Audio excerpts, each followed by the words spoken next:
Be indifferent to pain and pleasure.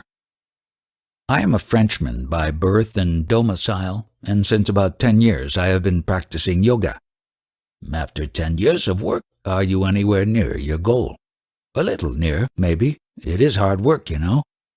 The self is near and the way to it is easy. All you need doing is doing nothing.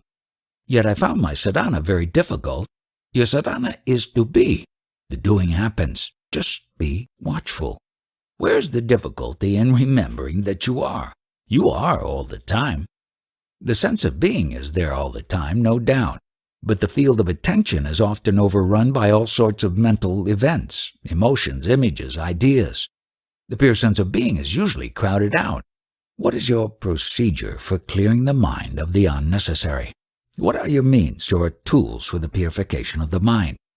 Basically, man is afraid. He is afraid of himself most. I feel like I am a man who is carrying a bomb that is going to explode. He cannot defuse it, he cannot throw it away. He is terribly frightened and is searching frantically for a solution which he cannot find. To me, liberation is getting rid of this bomb. I do not know much about the bomb. I only know that it comes from early childhood. I feel like the frightened child protesting passionately against not being loved. The child is craving for love, and because he does not get it, he is afraid and angry. Sometimes I feel like killing somebody or myself. This desire is so strong that I am constantly afraid, and I do not know how to get free from fear. You see, there is a difference between a Hindu mind and a European mind. The Hindu mind is comparatively simple. The European mind is a much more complex being. The Hindu is basically sattvic. He does not understand the European restlessness, his tireless pursuit of what he thinks needs to be done, his greater general knowledge. His reasoning capacity is so great that he will reason himself out of all reason. His self-assertiveness is due to his reliance on logic. But thinking, reasoning, is the mind's normal state. The mind just cannot stop working. It may be the habitual state, but it need not be the normal state. A normal state cannot be painful, while a habit often leads to chronic pain. If it is not the natural or the normal state of mind, then how to stop it? There must be a way to quieten the mind. How often I tell myself, enough, please stop, enough of this endless chatter of sentences repeated round and round. But my mind would not stop. I feel that one can stop it for a while, but not for long. Even the so-called spiritual people use tricks to keep their mind quiet. They repeat formulas, they sing, pray, breathe, forcibly or gently, shake, rotate, concentrate, meditate, chase trances, cultivate virtues, working all the time, in order to cease working, cease chasing, cease moving. Were it not so tragic, it would be ridiculous. The mind exists in two states, as water and as honey. The water vibrates at the least disturbance, while the honey, however disturbed, returns quickly to immobility. By its very nature, the mind is restless. It can perhaps be made quiet, but it is not quiet by itself. You may have a chronic fever and shiver all the time. It is desires and fears that make the mind restless. Free from all negative emotions, it is quiet. You cannot protect the child from negative emotions. As soon as it is born, it learns pain and fear. Hunger is a cruel master and teaches dependence and hate. The child loves the mother because she feeds it and hates her because she is late with the food. Our unconscious mind is full of conflicts which overflow into the conscious. We live on a volcano. We are always in danger. I agree that the company of people whose mind is peaceful has a very soothing effect, but as soon as I am away from them, the old trouble starts. That is why I come periodically to India, to seek the company of my guru. You think you are coming and going, passing through various states and moods. I see things as they are, momentary events presenting themselves to me in rapid succession, deriving their being from me, yet definitely neither me nor mine. Among phenomena, I am not one nor subject to any. I am independent so simply and totally that your mind, accustomed to opposition and denial, cannot grasp it. I mean literally what I say. I do not need, oppose, or deny, because it is clear to me that I cannot be the opposite or denial of anything. I am just beyond, in a different dimension altogether. Do not look for me in identification with or opposition to something. I am where desire and fear are not. Now, what is your experience? Do you also feel that you stand totally aloof from all transient things? Yes, I do, occasionally. But at once a sense of danger sets in. I feel isolated outside all relationship with others. You see, here lies the difference in our mentalities. With the Hindu, the emotion follows the thought. Give a Hindu an idea, and his emotions are roused. But the Westerner, it is the opposite. Give him an emotion, and he will produce an idea. Your ideas are very attractive, intellectually, but emotionally I do not respond. Set your intellect aside. Don't use it in these matters. Of what use is an advice which I cannot carry out? These are all ideas, and you want me to respond feelingly to ideas? For without feelings, there can be no action. Why do you talk of action? Are you acting, ever? Some unknown power acts, and you imagine that you are acting. You are merely watching what happens, without being able to influence it in any way. Why is there such a tremendous resistance in me against accepting that I just can do nothing? But what can you do? You are like a patient under anesthetics on whom a surgeon performs an operation. When you wake up, you find the operation over. Can you say you have done something? But it is me who has chosen to submit to an operation. Certainly not. It is your illness on one side and the pressure of your physician and family on the other that have made you decide. You have no choice, only the illusion of it. Yet I feel I am not as helpless as you make me appear. I feel I can do everything I can think of, only I do not know how. It is not the power I lack, but the knowledge. Not knowing the means is admittedly as bad as not having the power. But let us drop the subject for the moment. After all, it is not important why we feel helpless, as long as we see clearly that for the time being, we are helpless. I am now 74 years old, and yet I feel that I am an infant.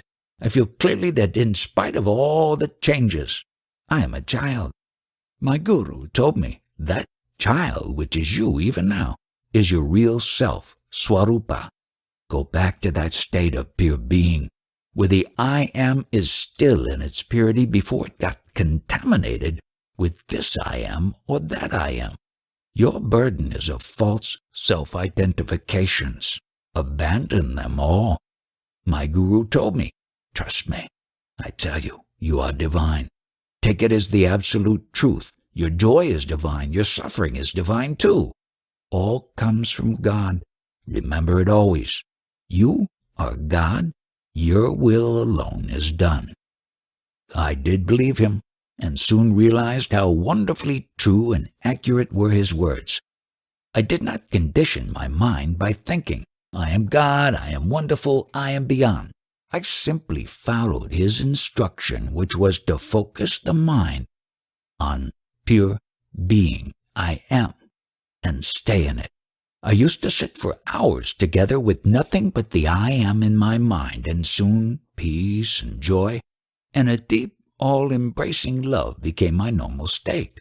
And it all disappeared. Myself, my guru, the life I lived, the world around me. Only peace remained, and unfathomable silence. It all looks very simple and easy, but it is just not so. Sometimes the wonderful state of joyful peace dawns on me, and I look and wonder how easily it comes and how intimate it seems, how totally my own. Where was the need to strive so hard for a state so near at hand? This time surely it has come to stay. Yet how soon it dissolves and leaves me wondering, was it a taste of reality or another aberration? If it was reality, why did it go? Maybe some unique experience is needed to fix me for good in the new state, and until the crucial experience comes, the game of hide and seek must continue. Your expectation of something unique and dramatic, of some wonderful explosion, is merely hindering and delaying your self-realization. You are not to expect an explosion, for the explosion has already happened. At the moment when you were born, when you realized yourself as being, knowing, feeling, there is only one mistake you are making. You take the inner for the outer, and the outer for the inner. What is in you, you take to be outside you, and what is outside, you take to be in you. The mind and feelings are external, but you take them to be intimate. You believe the world to be objective, while it is entirely a projection of your psyche. That is the basic confusion, and no new explosion will set it right. You have to think yourself out of it. There is no other way. How am I to think myself out when my thoughts come and go as they like? Their endless chatter distracts and exhausts me. Watch your thoughts as you watch the street traffic.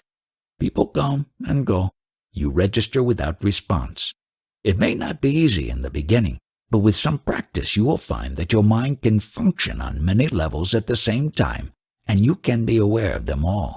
It is only when you have a vested interest in any particular level that your attention gets caught in it, and you black out on other levels.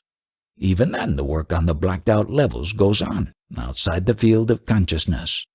Do not struggle with your memories and thoughts. Try only to include in your field of attention the other, more important question, like, who am I? How did I happen to be born? Whence this universe around me? What is real and what is momentary? No memory will persist if you lose interest in it.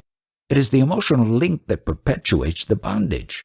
You are always seeking pleasure, avoiding pain, always after happiness and peace. Don't you see that it is your very search for happiness that makes you feel miserable? Try the other way, indifferent to pain and pleasure, neither asking nor refusing. Give all your attention to the level on which I am is timelessly present. Soon, you will realize that peace and happiness are in your very nature, and it is only seeking them through some particular channels that disturbs. Avoid the disturbance, that is all. To seek there is no need. You would not seek what you already have. You yourself are God, the supreme reality. To begin with, trust me. Trust the teacher. It enables you to make the first step, and then your trust is justified by your own experience. In every walk of life, initial trust is essential. Without it, little can be done. Every undertaking is an act of faith. Even your daily bread you eat on trust. By remembering what I told you, you will achieve everything. I am telling you again, you are the all-pervading, all-transcending reality. Behave accordingly. Think, feel, and act in harmony with the whole, and the actual experience of what I say will dawn upon you in no time. No effort is needed. Have faith and act on it. Please see that I want nothing from you. It is in your own interest that I speak, because above all you love yourself. You want yourself secure and happy. Don't be ashamed of it. Don't deny it. It is natural and good to love oneself. Only you should know what exactly you do love. It is not the body that you love.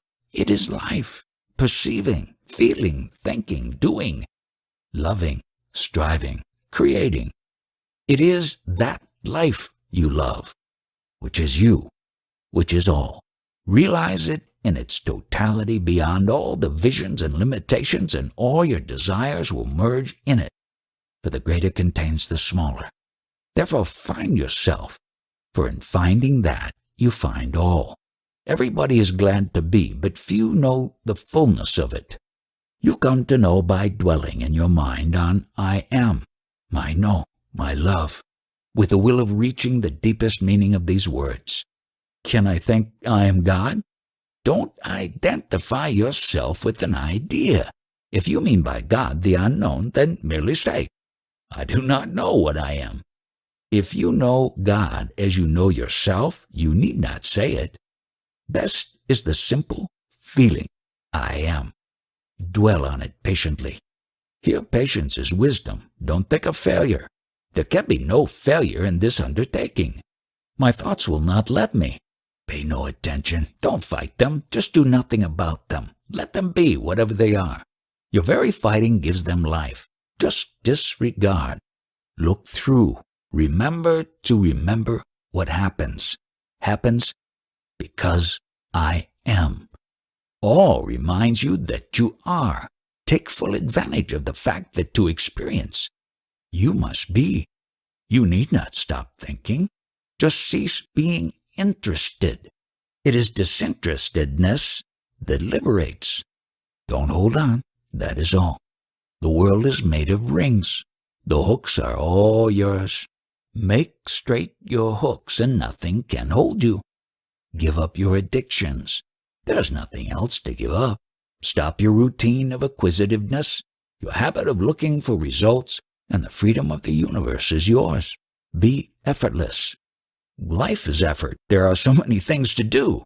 What needs doing, do it. Don't resist. Your balance must be dynamic, based on doing just the right thing, from moment to moment. Don't be a child unwilling to grow up. Stereotyped gestures and postures will not help you. Rely entirely on your clarity of thought, purity of motive, and integrity of action. You cannot possibly go wrong. Go beyond and leave all behind. But can anything be left for good? You want something like around-the-clock ecstasy? Ecstasies come and go, necessarily, for the human brain cannot stand the tension for a long time. A prolonged ecstasy will burn out your brain, unless it is extremely pure and subtle.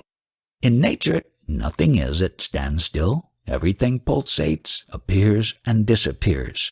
Heart, breath, digestion, sleep and waking, birth and death, everything comes and goes in waves. Rhythm, periodicity, harmonious alternation of extremes is the rule.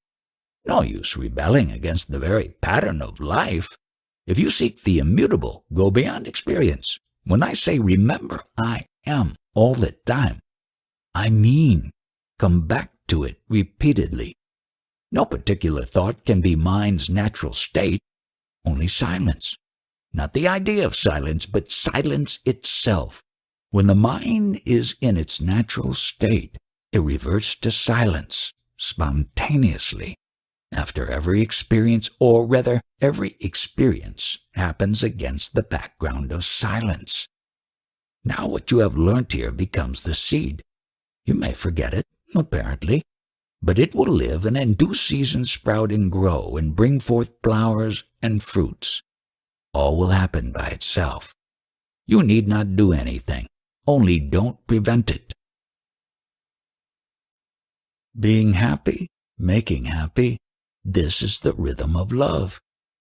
I came from Europe a few months ago on one of my periodical visits to my guru near Calcutta. Now I'm on my way back home. I was invited by a friend to meet you, and I'm glad I came. What did you learn from your guru, and what practice did you follow? He is a venerable old man of about 80. Philosophically, he is a Vedantin, and the practice he teaches has much to do with rousing the unconscious energies of the mind and bringing the hidden obstacles and blockages into the consciousness. My personal sadhana was related to my peculiar problem of early infancy and childhood. My mother could not give me the feeling of being secure and loved, so important to a child's normal development. She was a woman not fit to be a mother, ridden with anxieties and neuroses, unsure of herself. She felt me to be a responsibility and a burden beyond her capacity to bear. She never wanted me to be born. She did not want me to grow and to develop. She wanted me back in her womb, unborn, non-existent. Any movement of life in me she resisted.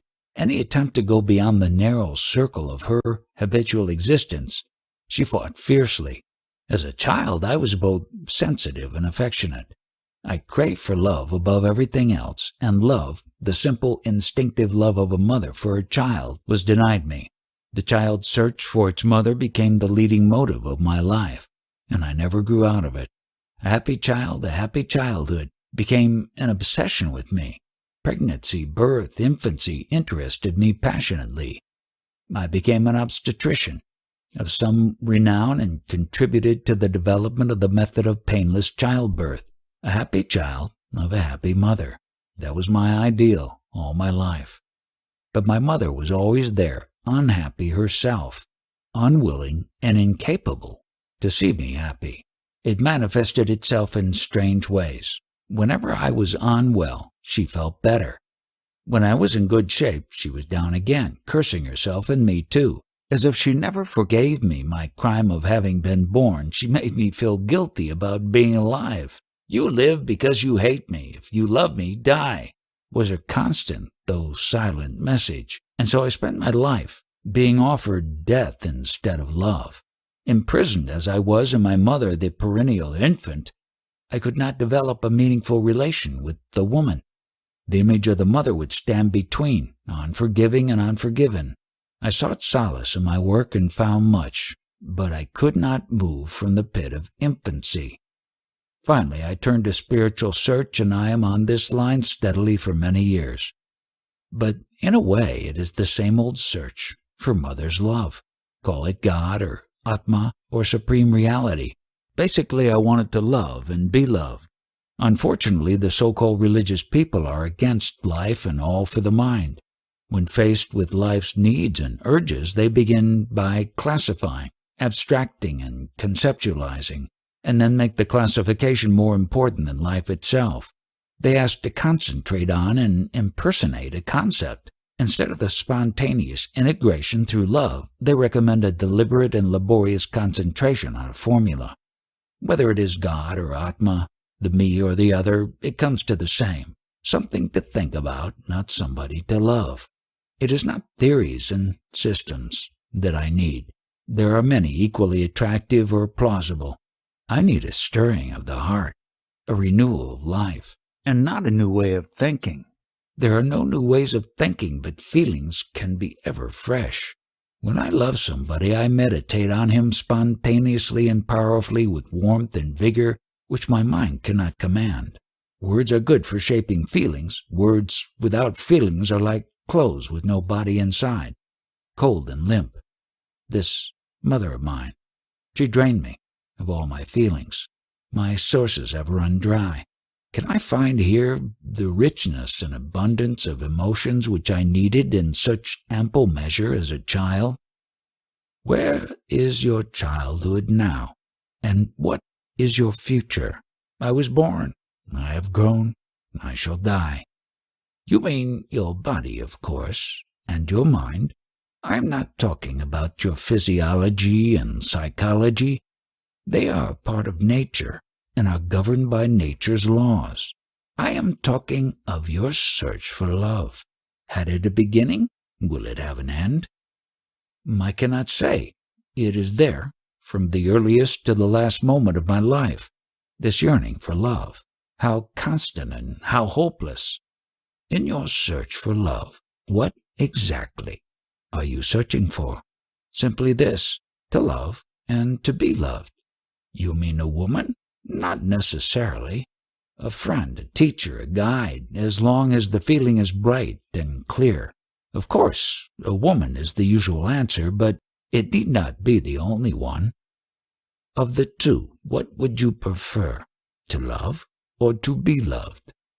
I would rather have both, but I can see that to love is greater, nobler, deeper. To be loved is sweet, but it does not make one grow.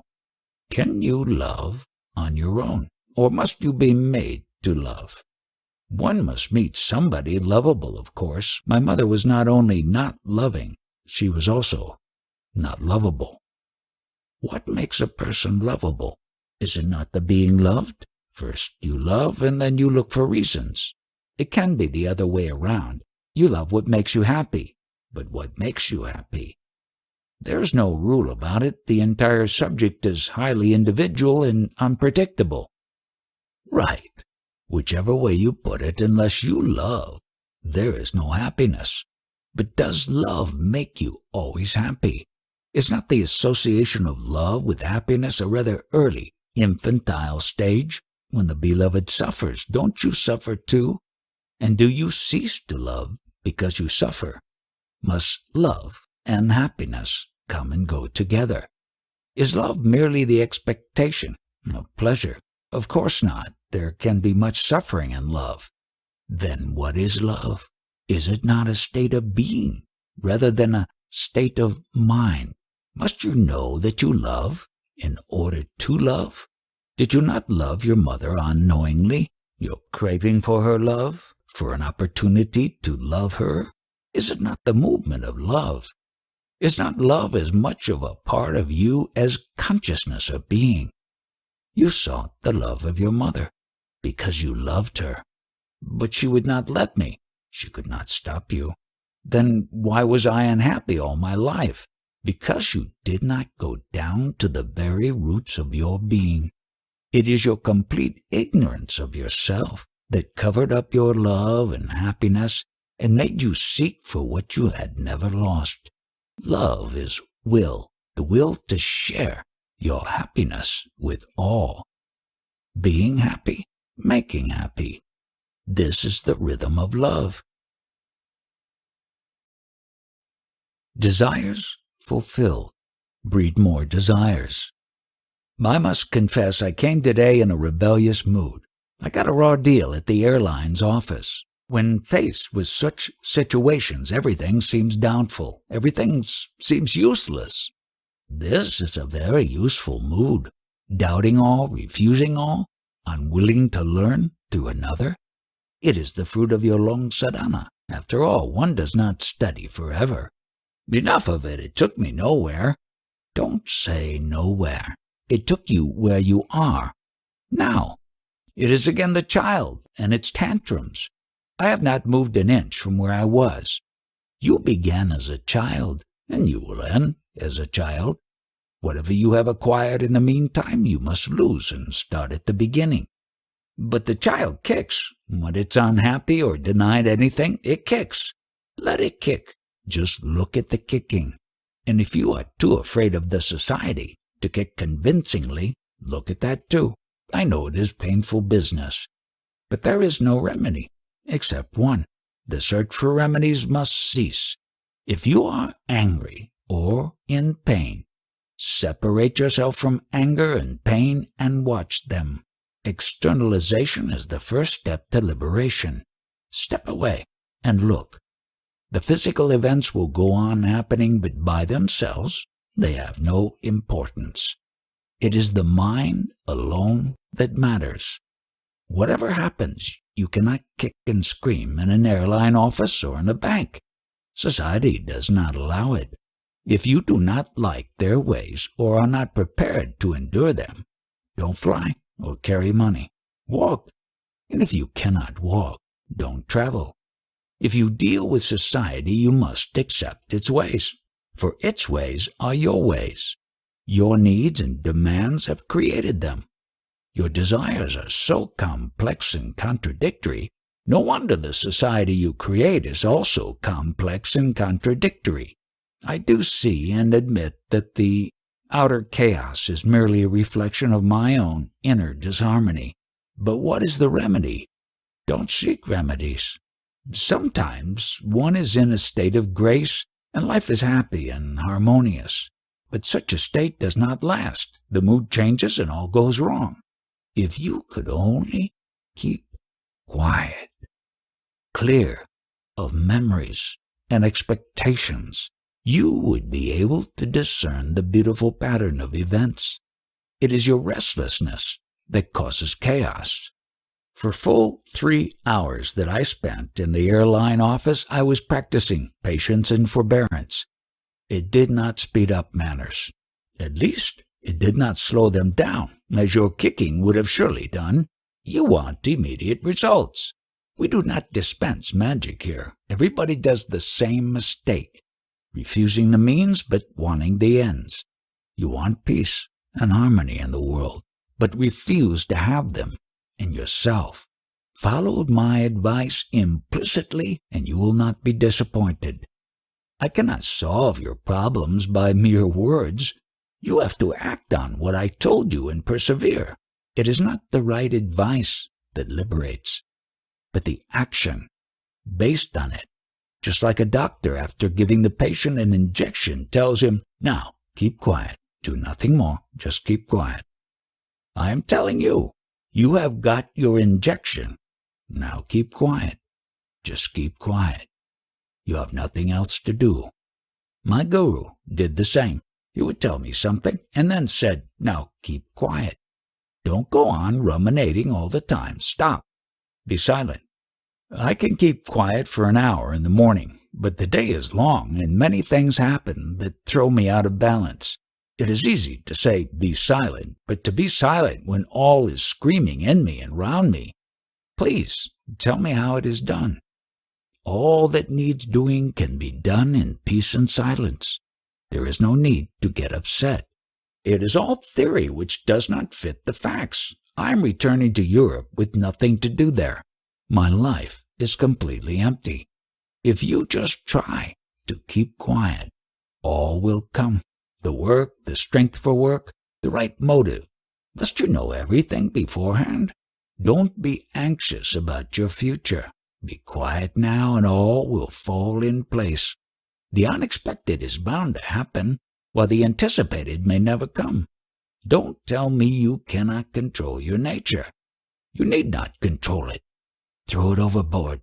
Have no nature to fight or to submit to. No experience will hurt you, provided you don't make it into a habit. Of the entire universe, you are the subtle cause. All is because you are. Grasp this point firmly and deeply and dwell on it repeatedly. To realize this is absolutely true is liberation. If I am the seed of the universe, then a rotten seed I am. By the fruit the seed is known. What is wrong with your world that you swear at it? It is full of pain. Nature is neither pleasant nor painful. It is all intelligence and beauty. Pain and pleasure are in the mind. Change your scale of values and all will change. Pleasure and pain are mere disturbances of the senses. Treat them equally, and there will be only bliss. The world is what you make it.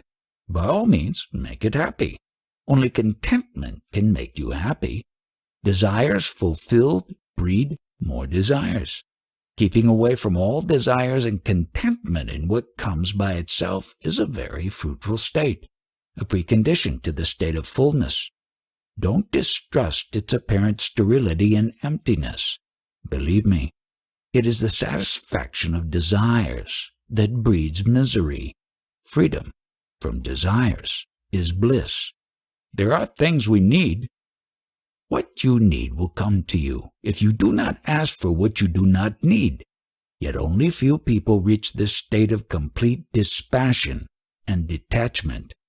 It is a very high state, the very threshold of liberation. I have been barren for the last 2 years, desolate and empty, and often was praying for death to come. Well, with your coming here, events have started rolling. Let things happen as they happen. They will sort themselves out nicely in the end. You need not strain towards the future. The future will come to you on its own. For some time longer you will remain sleepwalking, as you do now, bereft of meaning and assurance. But this period will end, and you will find your work both fruitful and easy. There are always moments when one feels empty and estranged. Such moments are most desirable, for it means the soul has cast its moorings and is sailing for distant places. This is detachment, when the old is over and the new has not yet come. If you are afraid, the state may be distressing, but there is really nothing to be afraid of. Remember the instruction. Whatever you come across, go beyond. The Buddha's rule, to remember what needs to be remembered. But I find it so difficult to remember the right thing at the right moment. With me, forgetting seems to be the rule. It is not easy to remember when every situation brings up a storm of desires and fears. Craving born of memory is also the destroyer of memory. How am I to fight desire? There is nothing stronger. The waters of life are thundering over the rocks of objects, desirable or hateful. Remove the rocks by insight and detachment, and the same waters will flow deep and silent and swift, in greater volume and with greater power. Don't be theoretical about it. Give time to thought and consideration. If you desire to be free, neglect not the nearest step to freedom. It is like climbing a mountain. Not a step can be missed. One step less, and the summit is not reached. Body and mind are symptoms of ignorance. We were discussing one day the person, the witness, the absolute, Vyakti, Vyakta, and Avyakta. As far as I remember, you said that the absolute alone is real, and the witness is absolute only at a given point of space and time. The person is the organism, gross and subtle, illumined by the presence of the witness. I do not seem to grasp the matter clearly. Could we discuss it again? You also use the terms Mahadakash, Chidakash, and Paramakash. How are they related to person, witness, and the absolute? Mahadakash is nature, the ocean of existences, the physical space with all that can be contacted through the senses. Chidakash is the expanse of awareness, the mental space of time, perception, and cognition. Paramakash is the timeless and spaceless reality, mindless, undifferentiated, the infinite potentiality, the source and origin, the substance and the essence, both matter and consciousness, yet beyond both. It cannot be perceived but can be experienced as ever witnessing the witness, perceiving the perceiver, the origin and the end of all manifestation, the root of time and space, the prime cause in every chain of causation. What is the difference between Vyakta and Avyakta? There is no difference. It is like light and daylight. The universe is full of light which you do not see, but the same light you see as daylight, and what the daylight reveals is the Vyakti. The person is always the object, the witness is the subject, and the relation of mutual dependence is the reflection of their absolute identity. You imagine that they are distinct and separate states. They are not. They are the same consciousness at rest and in movement, each state conscious of the other. In Chit, man knows God and God knows man.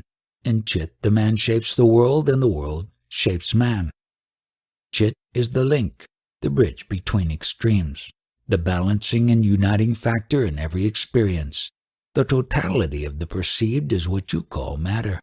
The totality of all perceivers is what you call the universal mind, the identity of the two manifesting itself as perceptibility and perceiving, harmony and intelligence, loveliness and loving, reasserts itself eternally. The three gunas, sattva, rajas, and tamas, are they only in matter or also in the mind? In both, of course, because the two are not separate. It is always the absolute that is beyond the gunas. In fact, these are but points of view, ways of looking. They exist only in the mind. Beyond the mind, all distinctions cease. Is the universe a product of the senses? Just as you recreate your world on waking up, so is the universe unrolled. The mind, with its 5 organs of perception, 5 organs of action, and 5 vehicles of consciousness, appears as memory, thought, reason, and selfhood. The sciences have made much progress. We know the body and the mind much better than our ancestors. Your traditional way, describing and analyzing mind and matter, is no longer valid. But where are your scientists with their sciences? Are they not again images in your own mind? Well, here lies the basic difference. To me, they are not my own projections. They were before I was born and shall be there when I am dead. Of course, once you accept time and space as real, you will consider yourself minute and short-lived. But are they real? Do they depend on you or you on them? As body, you are in space. As mind, you are in time. But are you mere body with a mind in it? Have you ever investigated? I had neither the motive nor the method. I am suggesting both, but the actual work of insight and detachment, viveka vairagya, is yours. The only motive I can perceive is my own causeless and timeless happiness. And what is the method? Happiness is incidental. The true and effective motive is love. You see people suffer and you seek the best way of helping them. The answer is obvious. First, put yourself beyond the need of help. Be sure your attitude is of pure goodwill, free of expectation of any kind. Those who seek mere happiness may end up in sublime indifference, while love will never rest. As to method, there is only one. You must come to know yourself, both what you appear to be and what you are. Clarity and charity go together. Each needs and strengthens the other. Compassion implies the existence of an objective world, full of avoidable sorrow. The world is not objective, and the sorrow of it is not avoidable. Compassion is but another word for the refusal to suffer for imaginary reasons. If the reasons are imaginary, why should the suffering be inevitable? It is always the faults that makes you suffer. The false desires and fears, the false values and ideas, the false relationships between people. Abandon the faults, and you are free of pain. Truth makes happy. Truth liberates. The truth is that I am a mind imprisoned in a body. And this is a very unhappy truth. You are neither the body nor in the body. There is no such thing as body. You have grievously misunderstood yourself. To understand rightly, investigate. But I was born as a body, in a body, and shall die with the body as a body. This is your misconception. Inquire, investigate, doubt yourself and others. To find the truth, you must not cling to your convictions. If you are sure of the immediate, you will never reach the ultimate. Your idea that you were born and that you will die is absurd. Both logic and experience contradict it. All right, I shall not insist that I am the body. You have a point here. But here and now, as I talk to you, I am in my body, obviously. The body may not be me, but it is mine.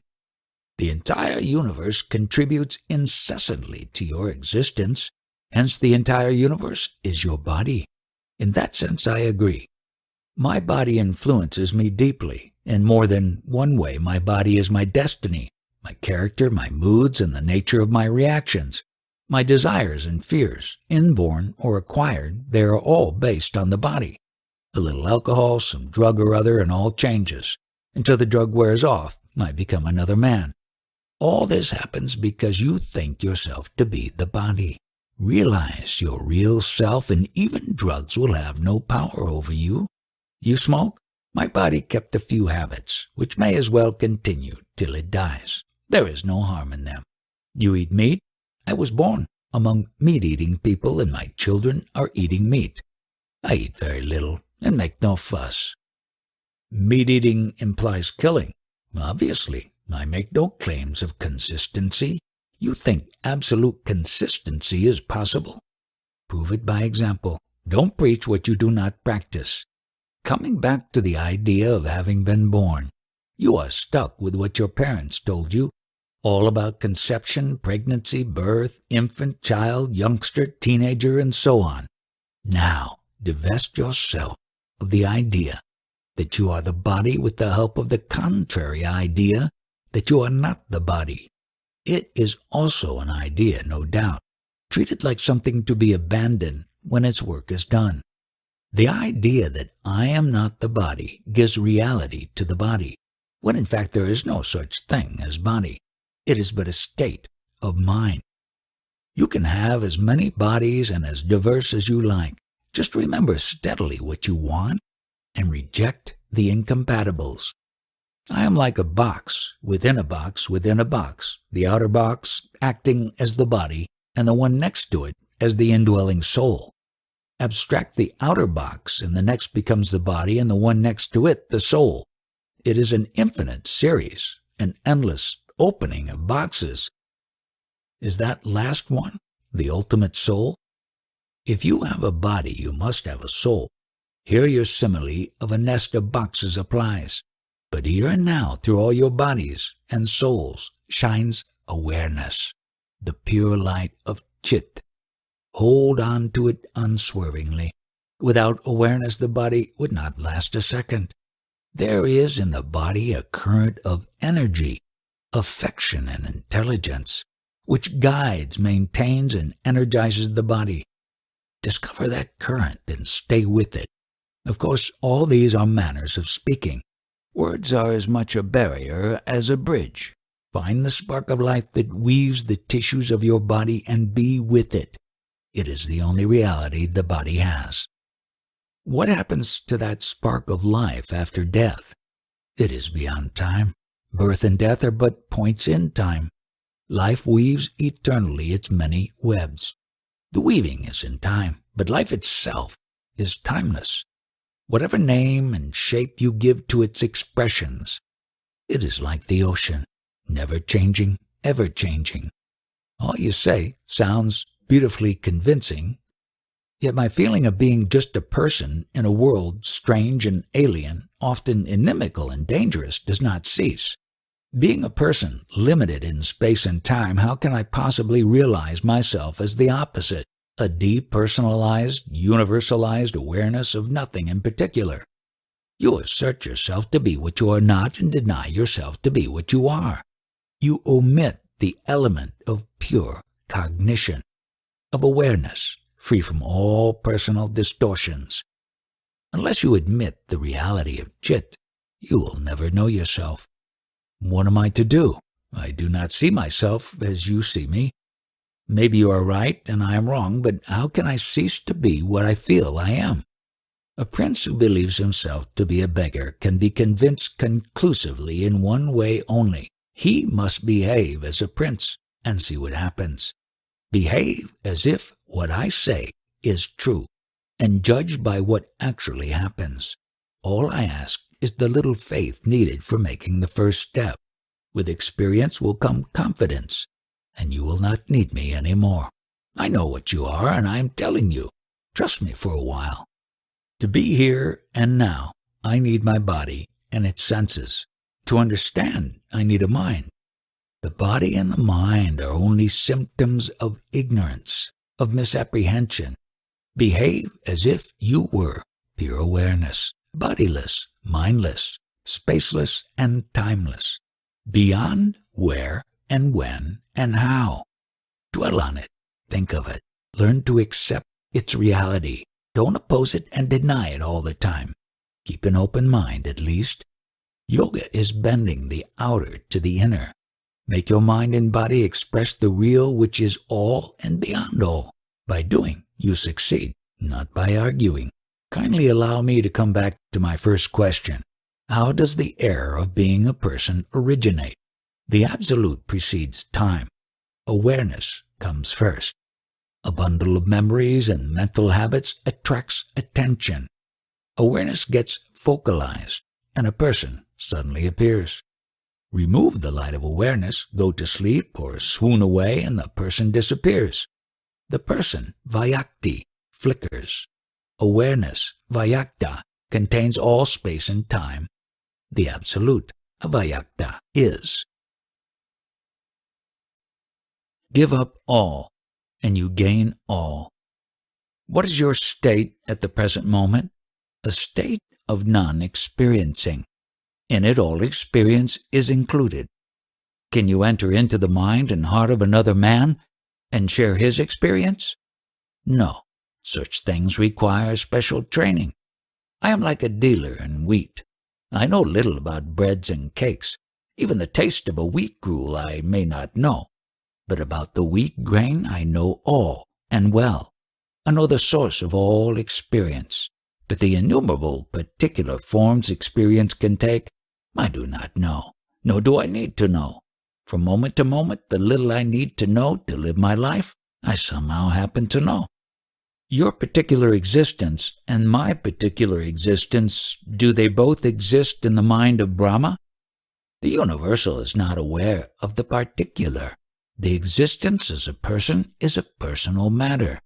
A person exists in time and space, has name and shape, beginning and end. The universal includes all persons, and the absolute is at the root of all and beyond all. I'm not concerned with the totality, my personal consciousness and your personal consciousness. What is the link between the two? Between two dreamers, what can be the link? They may dream of each other. That is what people are doing. Everyone imagines others and seeks a link with them. The seeker is the link. There is none other. Surely there must be something common between the many points of consciousness we are. Where are the many points? In your mind? You insist that your world is independent of your mind. How can it be? Your desire to know other people's minds is due to your not knowing your own mind. First, know your own mind, and you will find that the question of other minds does not arise at all, for there are no other people. You are the common factor, the only link between the minds. Being is consciousness. I am applies to all. The supreme reality, Parabrahman, may be present in all of us, but of what use is it to us? You are like a man who says, I need a place where to keep my things, but of what use is space to me? Or, I need milk, tea, coffee, or soda, but for water, I have no use. Don't you see that the supreme reality is what makes everything possible? But if you ask of what use it is to you, I must answer, none. In matters of daily life, the knower of the real has no advantage. He may be at a disadvantage, rather. Being free from greed and fear, he does not protect himself. The very idea of profit is foreign to him. He abhors accretions. His life is constant divesting oneself, sharing, giving. If there is no advantage in gaining the supreme, then why take the trouble? There is trouble only when you cling to something. When you hold on to nothing, no trouble arises. The relinquishing of the lesser is the gaining of the greater. Give up all, and you gain all. Then life becomes what it was meant to be, pure radiation from an inexhaustible source. In that light the world appears dimly like a dream. If my world is merely a dream and you are part of it, what can you do for me? If the dream is not real, having no being, how can reality affect it? While it lasts, the dream has temporary being. It is your desire to hold on to it that creates the problem. Let go. Stop imagining that the dream is yours. You seem to take for granted that there can be a dream without a dreamer, and that I identify myself with the dream of my own sweet will. But I am the dreamer, and the dream too. Who is to stop dreaming? Let the dream unroll itself to its very end. You cannot help it, but you can look at the dream as a dream. Refuse it, the stamp of reality. Here I am, sitting before you. I am dreaming, and you are watching me talking in my dream. What is the link between us? My intention to wake you up is the link. My heart wants you awake. I see you suffer in your dream, and I know that you must wake up to end your woes. When you see your dream as dream, you wake up. But in your dream itself I am not interested. Enough of me to know that you must wake up. You need not bring your dream to a definite conclusion or make it noble or happy or beautiful. All you need is to realize that you are dreaming. Stop imagining. Stop believing. See the contradictions, the incongruities, the falsehood, and the sorrow of the human state. The need to go beyond. Within the immensity of space floats a tiny atom of consciousness, and in it the entire universe is contained. There are affections in the dream which seem real and everlasting. Do they disappear on waking up? In a dream you love some and not others. On waking you find you are love itself, embracing all. Personal love, however intense and genuine, invariably binds. Love in freedom is love of all. People come and go. One loves whom one meets. One cannot love all. When you are love itself, you are beyond time and numbers. In loving one, you love all. In loving all, you love each. One and all are not exclusive. You say you are in a timeless state. Does it mean that past and future are open to you? Did you meet Vashita Muni, Rama's guru? The question isn't time and about time. Again, you are asking me about the contents of a dream. Timelessness is beyond the illusion of time. It is not an extension in time.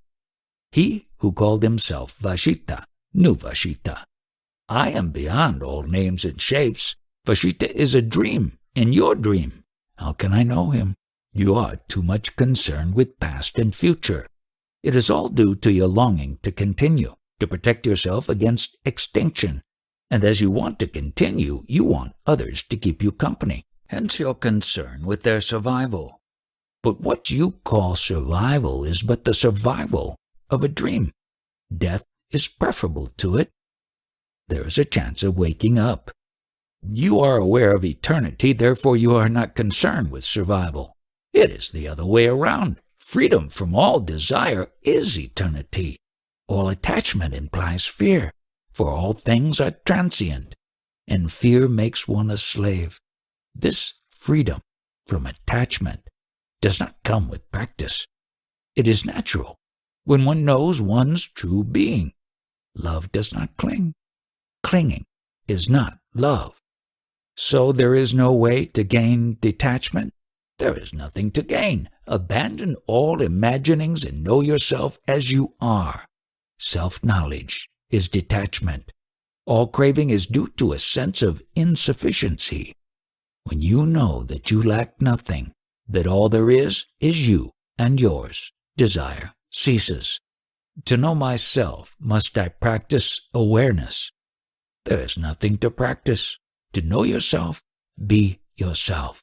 To be yourself, stop imagining yourself to be this or that. Just be. Let your true nature emerge. Don't disturb your mind with seeking. It will take much time if I just wait for self-realization. What have you to wait for when it is already here and now? You have only to look and see. Look at yourself, at your own being. You know that you are, and you like it. Abandon all imagining. That is all. Do not rely on time. Time is death. Who waits, dies.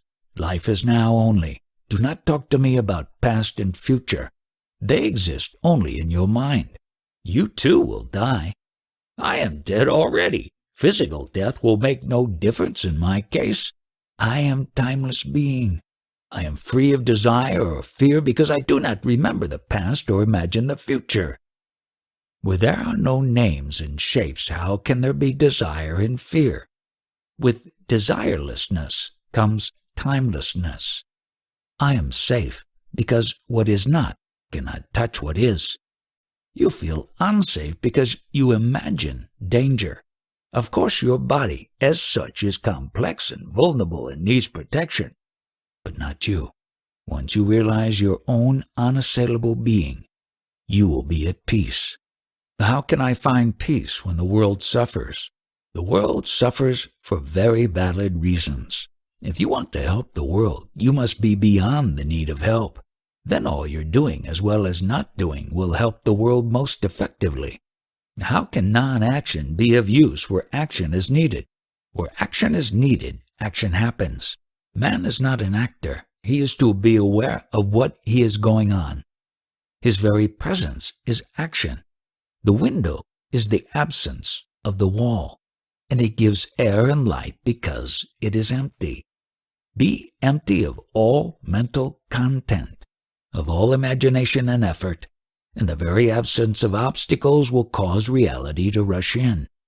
If you really want to help a person, keep away. If you are emotionally committed to helping, you will fail to help. You may be very busy and be very pleased with your charitable nature, but not much will be done. A man is really helped when he is no longer in need of help. All else is just futility. There is not enough time to sit and wait for help to happen. One must do something. By all means, do. But what you can do is limited. The self alone is unlimited.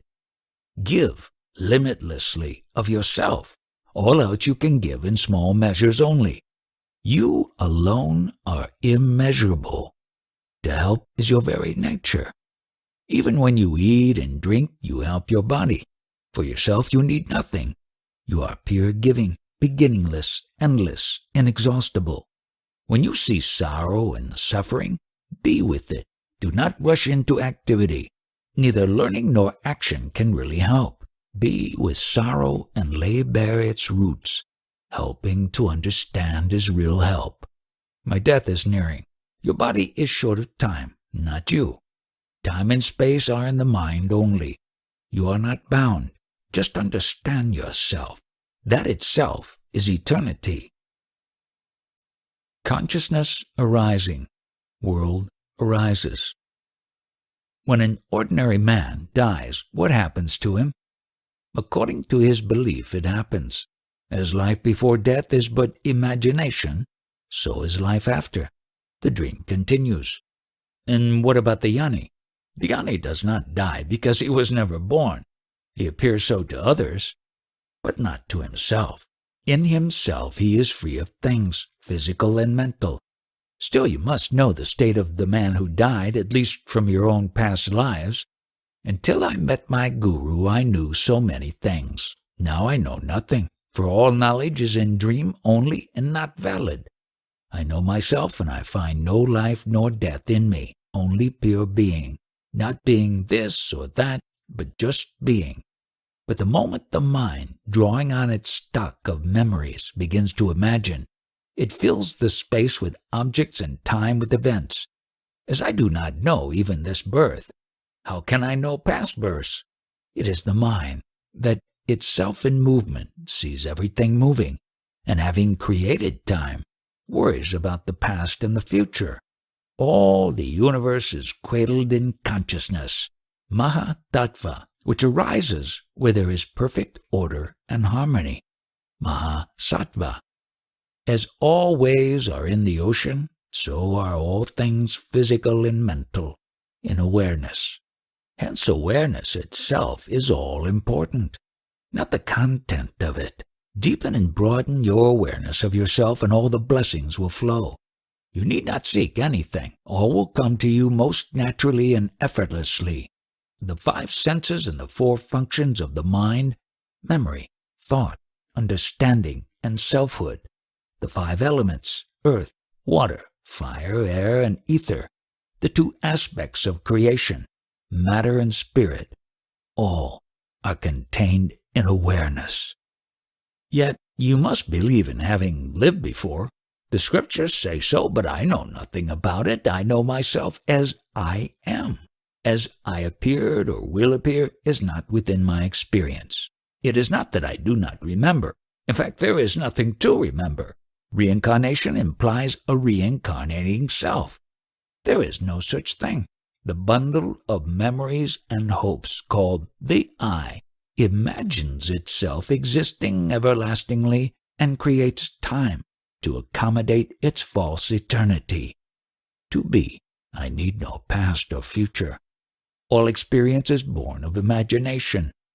I do not imagine, so no birth or death happens to me. Only those who think themselves born can think themselves reborn. You are accusing me of having been born. I plead not guilty. All exist in awareness, and awareness neither dies nor is reborn. It is the changeless reality itself. All the universe of experience is born with the body and dies with the body. It has its beginning and end in awareness. But awareness knows no beginning nor end. If you think it out carefully and brood over it for a long time, you will come to see the light of awareness in all its clarity, and the world will fade out of your vision. It is like looking at a burning incense stick. You see the stick and the smoke first. When you notice the fiery point, you realize that it has the power to consume mountains of sticks and fill the universe with smoke. Timelessly the self actualizes itself without exhausting its infinite possibilities. In the incense stick simile, the stick is the body and the smoke is the mind. As long as the mind is busy with its contortions, it does not perceive its own source. The Guru comes and turns your attention to the spark within. By its very nature, the mind is outward turned. It always tends to seek for the source of things among the things themselves. To be told to look for the source within is, in a way, the beginning of a new life. Awareness takes the place of consciousness. In consciousness, there is the I, who is conscious while awareness is undivided. Awareness is aware of itself. The I am is a thought, while awareness is not a thought. There is no I am aware in awareness. Consciousness is an attribute, while awareness is not. One can be aware of being conscious, but not conscious of awareness. God is the totality of consciousness, but awareness is beyond all, being as well as not being. I had started with the question about the condition of a man after death. When his body is destroyed, what happens to his consciousness? Does he carry his senses of seeing, hearing, etc. along with him, or does he leave them behind? And if he loses his senses, what becomes to his consciousness? Senses are mere modes of perception. As the grosser modes disappear, finer states of consciousness emerge. Is there no transition to awareness after death? There can be no transition from consciousness to awareness, for awareness is not a form of consciousness. Consciousness can only become more subtle and refined, and that is what happens after death. As the various vehicles of man die off, the modes of consciousness induced by them also fade away, until only unconsciousness remains. Look at yourself talking of unconsciousness as something that comes and goes. Who is there to be conscious of unconsciousness? As long as the window is open, there is sunlight in the room. With the window shut, the sun remains, but does it see the darkness in the room? Is there anything like darkness to the sun? There is no such thing as unconsciousness, for unconsciousness is not experienceable. We infer unconsciousness when there is a lapse in memory or communication. If I stop reacting, you will say that I am unconscious. In reality, I may be most acutely conscious, only unable to communicate or remember. I am asking a simple question. There are about 4 billion people in the world, and they are all bound to die. What will be their condition after death? Not physically, but psychologically. Will their consciousness continue? And if it does, in what form? Do not tell me that I am not asking the right question, or that you do not know the answer, or that in your world my question is meaningless. The moment you start talking about your world and my world is different and incompatible, you build a wall between us. Either we live in one world, or your experience is of no use to us. Of course we live in one world, only I see it as it is, while you don't. You see yourself in the world, while I see the world in myself. To you, you get born and die, while to me the world appears and disappears. Our world is real, but your view of it is not. There is no wall between us except the one built by you. There is nothing wrong with the senses. It is your imagination that misleads you. It covers up the world as it is, with what you imagine it to be. Something existing independently of you and yet closely following your inherited or acquired patterns. There is a deep contradiction in your attitude, which you do not see and which is the cause of your sorrow. You cling to the idea that you were born into a world of pain and sorrow. I know that the world is a child of love, having its beginning, growth, and fulfillment in love. But I am beyond love even. If you have created the world out of love, why is it so full of pain? You are right, from the body's point of view. But you are not the body. You are the immensity and infinity of consciousness. Don't assume what is not true, and you will see things as I see them. Pain and pleasure, good and bad, right and wrong. These are relative terms and must not be taken absolutely. They are limited and temporary.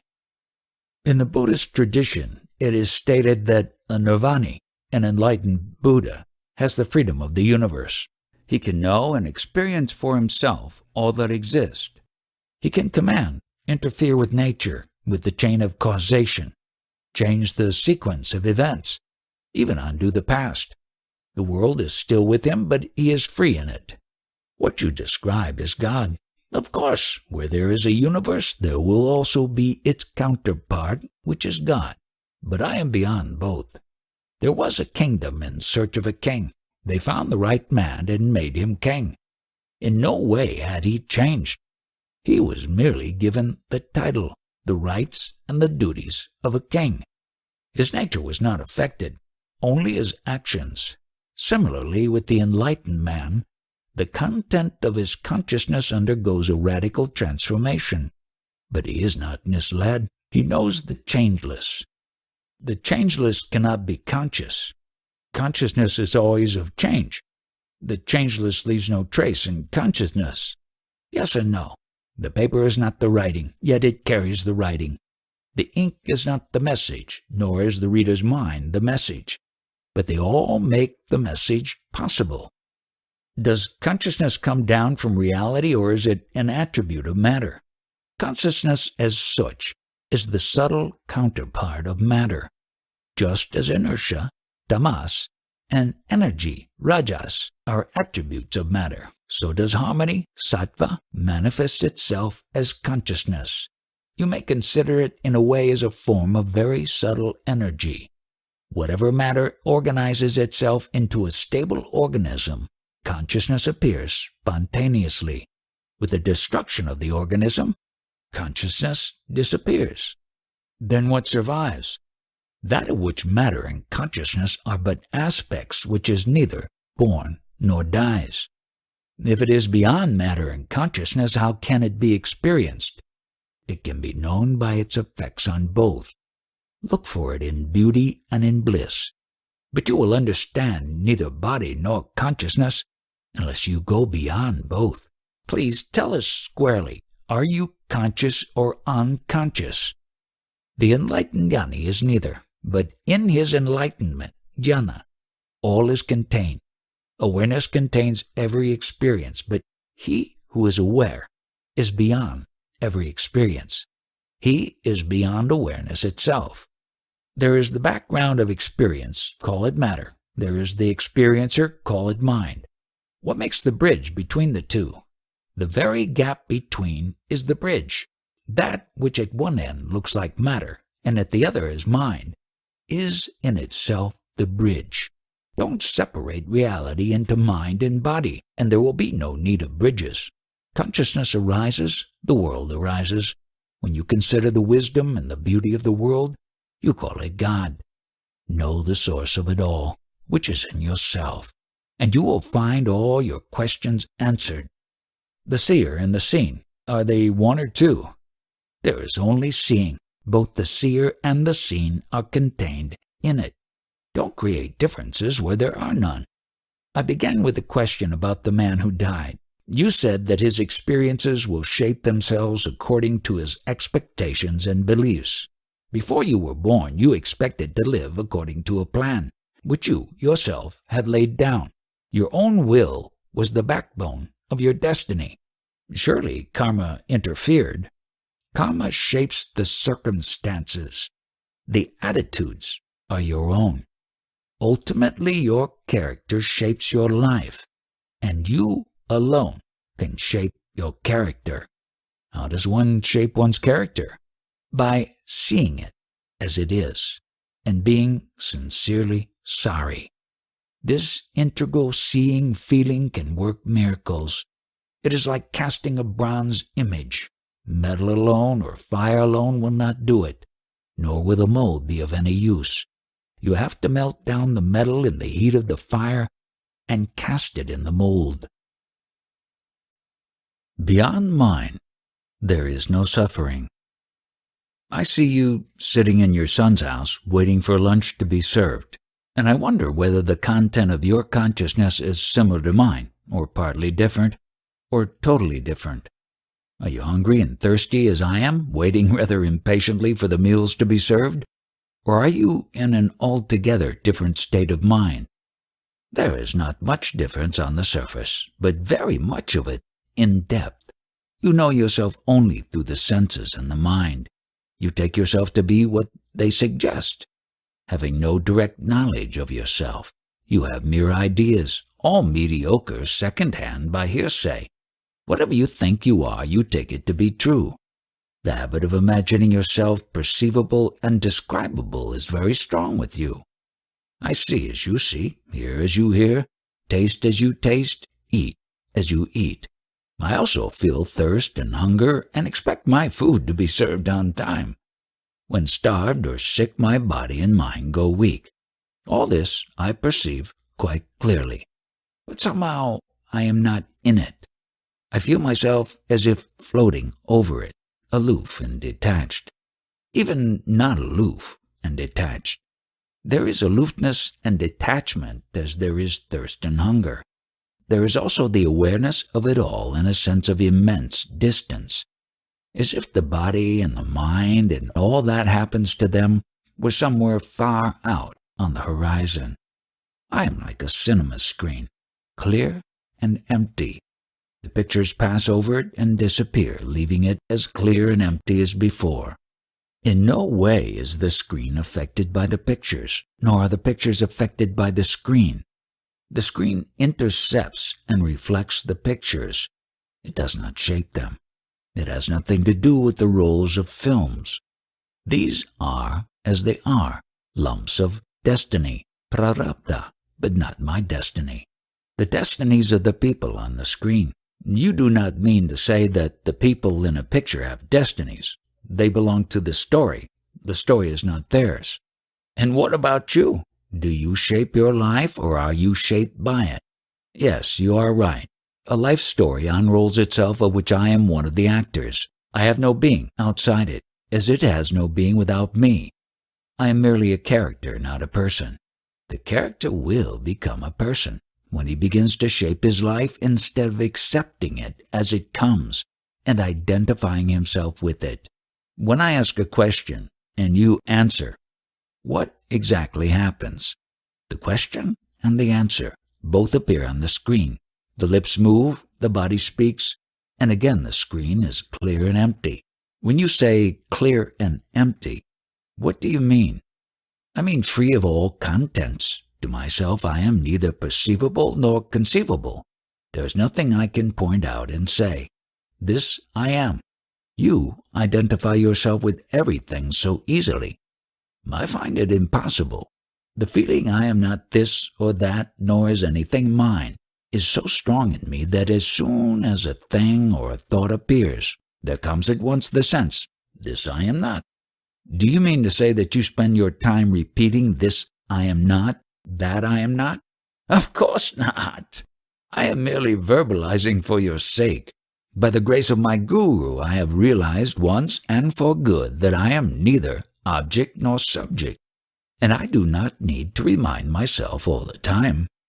I find it hard to grasp what exactly do you mean by saying that you are neither the object nor the subject.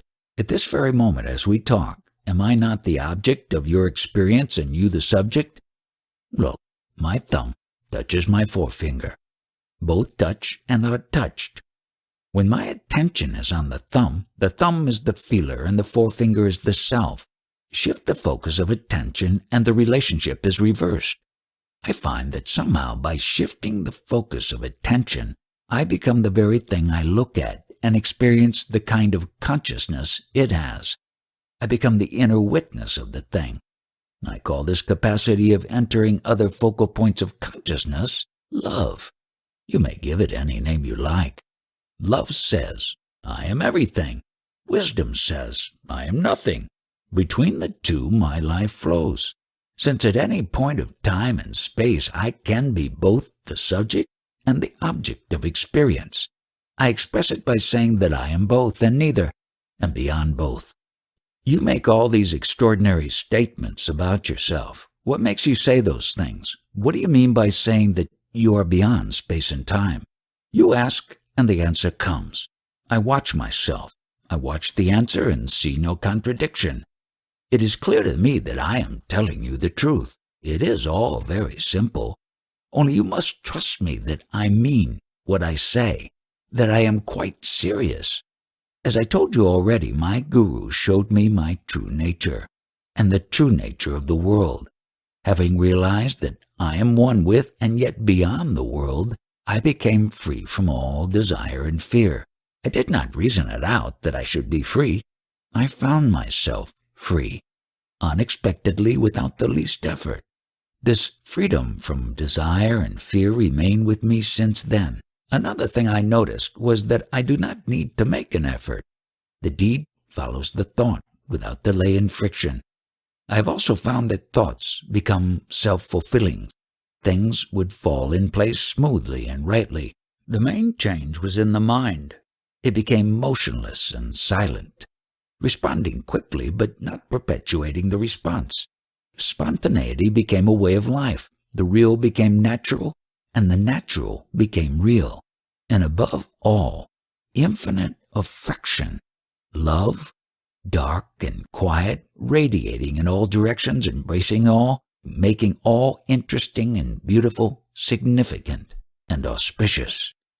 We are told that various yogic powers arise spontaneously in a man who has realized his own true being. What is your experience in these matters? Man's five-fold body, physical, etc., has potential powers beyond our wildest dreams.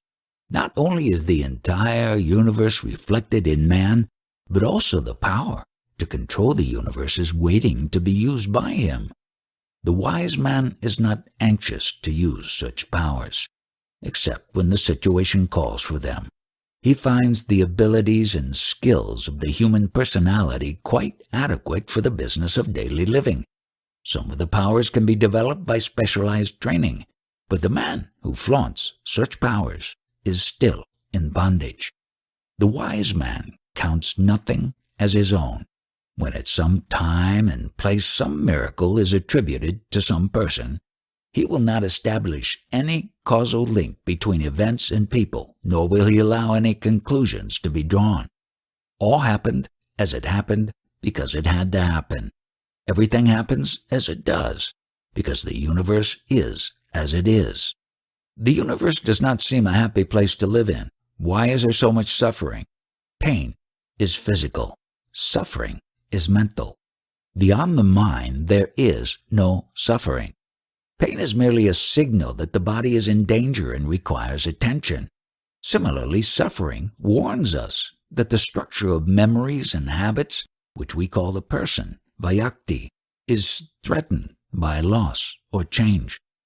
Pain is essential for the survival of the body, but none compels you to suffer. Suffering is due entirely to clinging or resisting. It is a sign of our unwillingness to move on, to flow with life.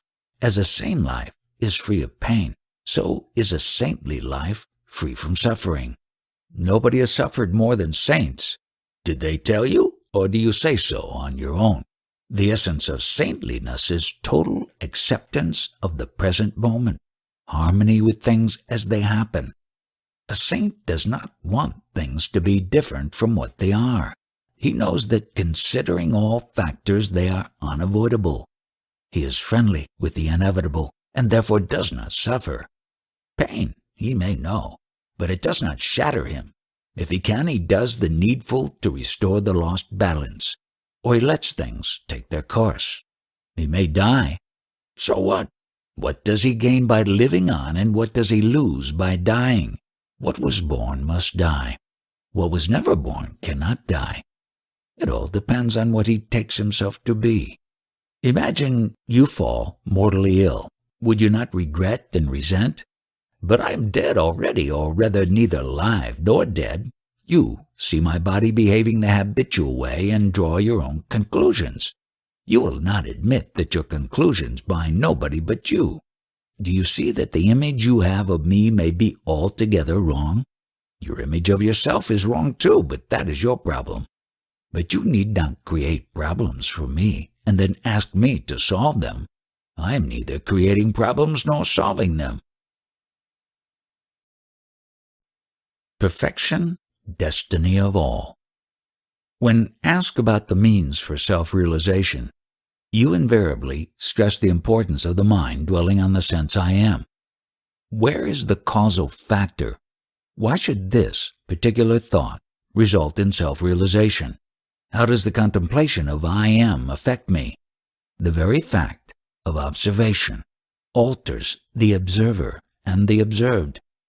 After all, what prevents the insight into one's true nature is the weakness and obtuseness of the mind and its tendency to skip the subtle and focus on the gross only. When you follow my advice and try to keep your mind on the notion of I am only, you become fully aware of your mind and its vagaries. Awareness, being lucid harmony, sattva, in action, dissolves dullness and quietens the restlessness of the mind and gently but steadily changes its very substance. This change need not be spectacular. It may be hardly noticeable, yet it is a deep and fundamental shift from darkness to light, from inadvertence to awareness. Must it be the I am formula? Will not any other sentence do? If I concentrate on there is a table, will it not serve the same purpose? As an exercise in concentration, yes, but it will not take you beyond the idea of a table. You are not interested in tables, you want to know yourself. For this, keep steadily in the focus of consciousness the only clue you have, your certainty of being. Be with it, play with it, ponder over it, delve deeply into it, till the shell of ignorance breaks open and you emerge into the realm of reality. Is there any causal link between my focusing the I am and the breaking of the shell? The urge to find oneself is a sign that you are getting ready. The impulse always comes from within. Unless your time has come, you will have neither the desire nor the strength to go for self-inquiry wholeheartedly. Is not the grace of the Guru responsible for the desire and its fulfillment? Is not the Guru's radiant face the bait on which we are caught and pulled out of this mire of sorrow? It is the inner Guru, Sadguru, who takes you to the outer Guru, as a mother takes her child to a teacher. Trust and obey your Guru, for he is the messenger of your real self. How do I find a Guru whom I can trust? Your own heart will tell you. There is no difficulty in finding a Guru because the Guru is in search of you. The Guru is always ready. You're not ready. You have to be ready to learn, or you may meet your Guru and waste your chance by sheer inattentiveness and obstinacy.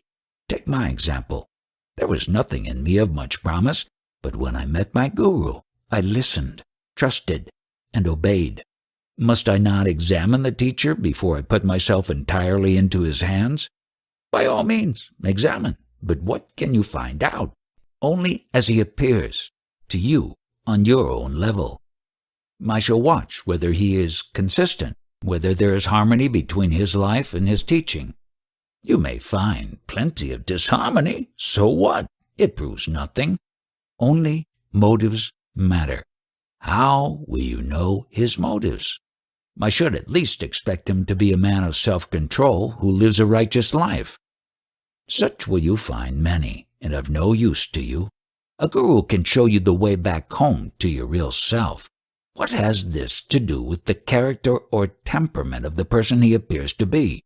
Does he not clearly tell you that he is not the person? The only way you can judge is by the change in yourself when you are in his company. If you feel more at peace and happy, if you understand yourself with more than usual clarity and depth, it means you have met the right man.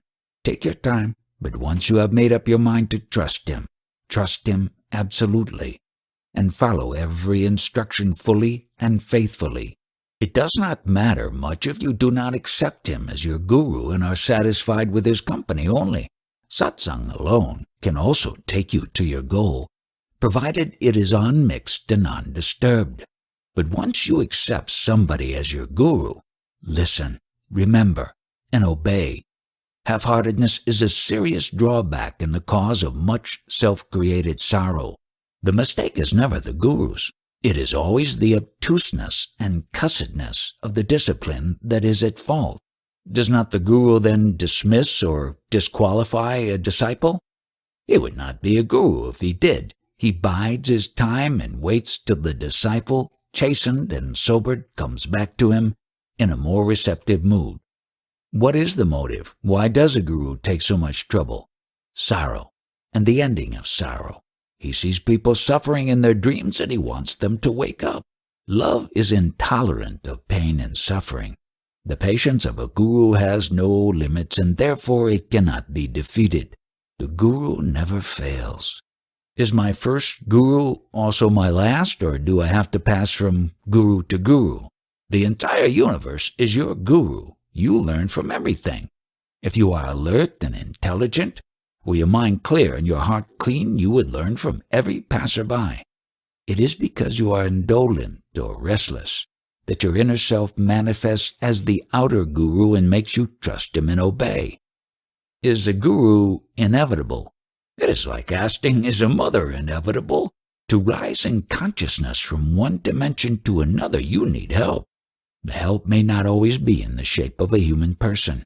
It may be a subtle presence or a spark of intuition, but help must come. The inner self is watching and waiting for the son to return to his father. At the right time, he arranges everything affectionately and effectively. Where a messenger is needed or a guide, he sends the guru to do the needful. There is one thing I cannot grasp. You speak of the inner self as wise and good and beautiful in every way perfect, and of the person as mere reflection without a being of its own. On the other hand, you take so much trouble in helping the person to realize itself. If the person is so unimportant, why be so concerned with its welfare? Who cares for a shadow? You have brought in duality where there is none. There is the body and there is the self. Between them is the mind, in which the self is reflected as I am. Because of the imperfections of the mind, its crudity and restlessness, lack of discernment and insight, it takes itself to be the body, not the self. All that is needed is to purify the mind so that it can realize its identity with the self. When the mind merges in the self, the body presents no problems. It remains what it is, an instrument of cognition and action, the tool and the expression of the creative fire within. The ultimate value of the body is that it serves to discover the cosmic body, which is the universe in its entirety. As you realize yourself in manifestation, you keep on discovering that you are ever more than what you have imagined. Is there no end to self-discovery? As there is no beginning, there is no end. But what I have discovered by the grace of my guru is, I am nothing that can be pointed at. I am neither a this nor a that. This holds, absolutely. Then where comes in the never-ending discovery, the endless transcending oneself into new dimensions? All this belongs to the realm of manifestation. It is in the very structure of the universe that the higher can be had only through the freedom from the lower. What is lower and what is higher? Look at it in terms of awareness. Wider and deeper consciousness is higher. All that lives works for protecting, perpetuating, and expanding consciousness. This is the world's sole meaning and purpose. It is the very essence of yoga, ever raising the level of consciousness, discovery of new dimensions with their properties, qualities, and powers. In that sense, the entire universe becomes a school of yoga, yogakshetra. Is perfection the destiny of all human beings? Of all living beings, ultimately? The possibility becomes a certainty when the notion of enlightenment appears in the mind. Once a living being has heard and understood that deliverance is within his reach, he will never forget, for it is the first message from within. It will take roots and grow, and in due course take the blessed shape of the Guru. So, all we are concerned with is the redemption of the mind? What else? The mind goes astray, the mind returns home. Even the word astray is not proper. The mind must know itself in every mood. Nothing is a mistake, unless it is repeated. Desire and fear, self-centered states. I would like to go again into the question of pleasure and pain, desire and fear.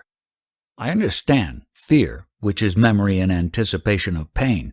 It is essential for the preservation of the organism and its living pattern. Needs when felt are painful and their anticipation is full of fear. We are rightly afraid of not being able to meet our basic needs.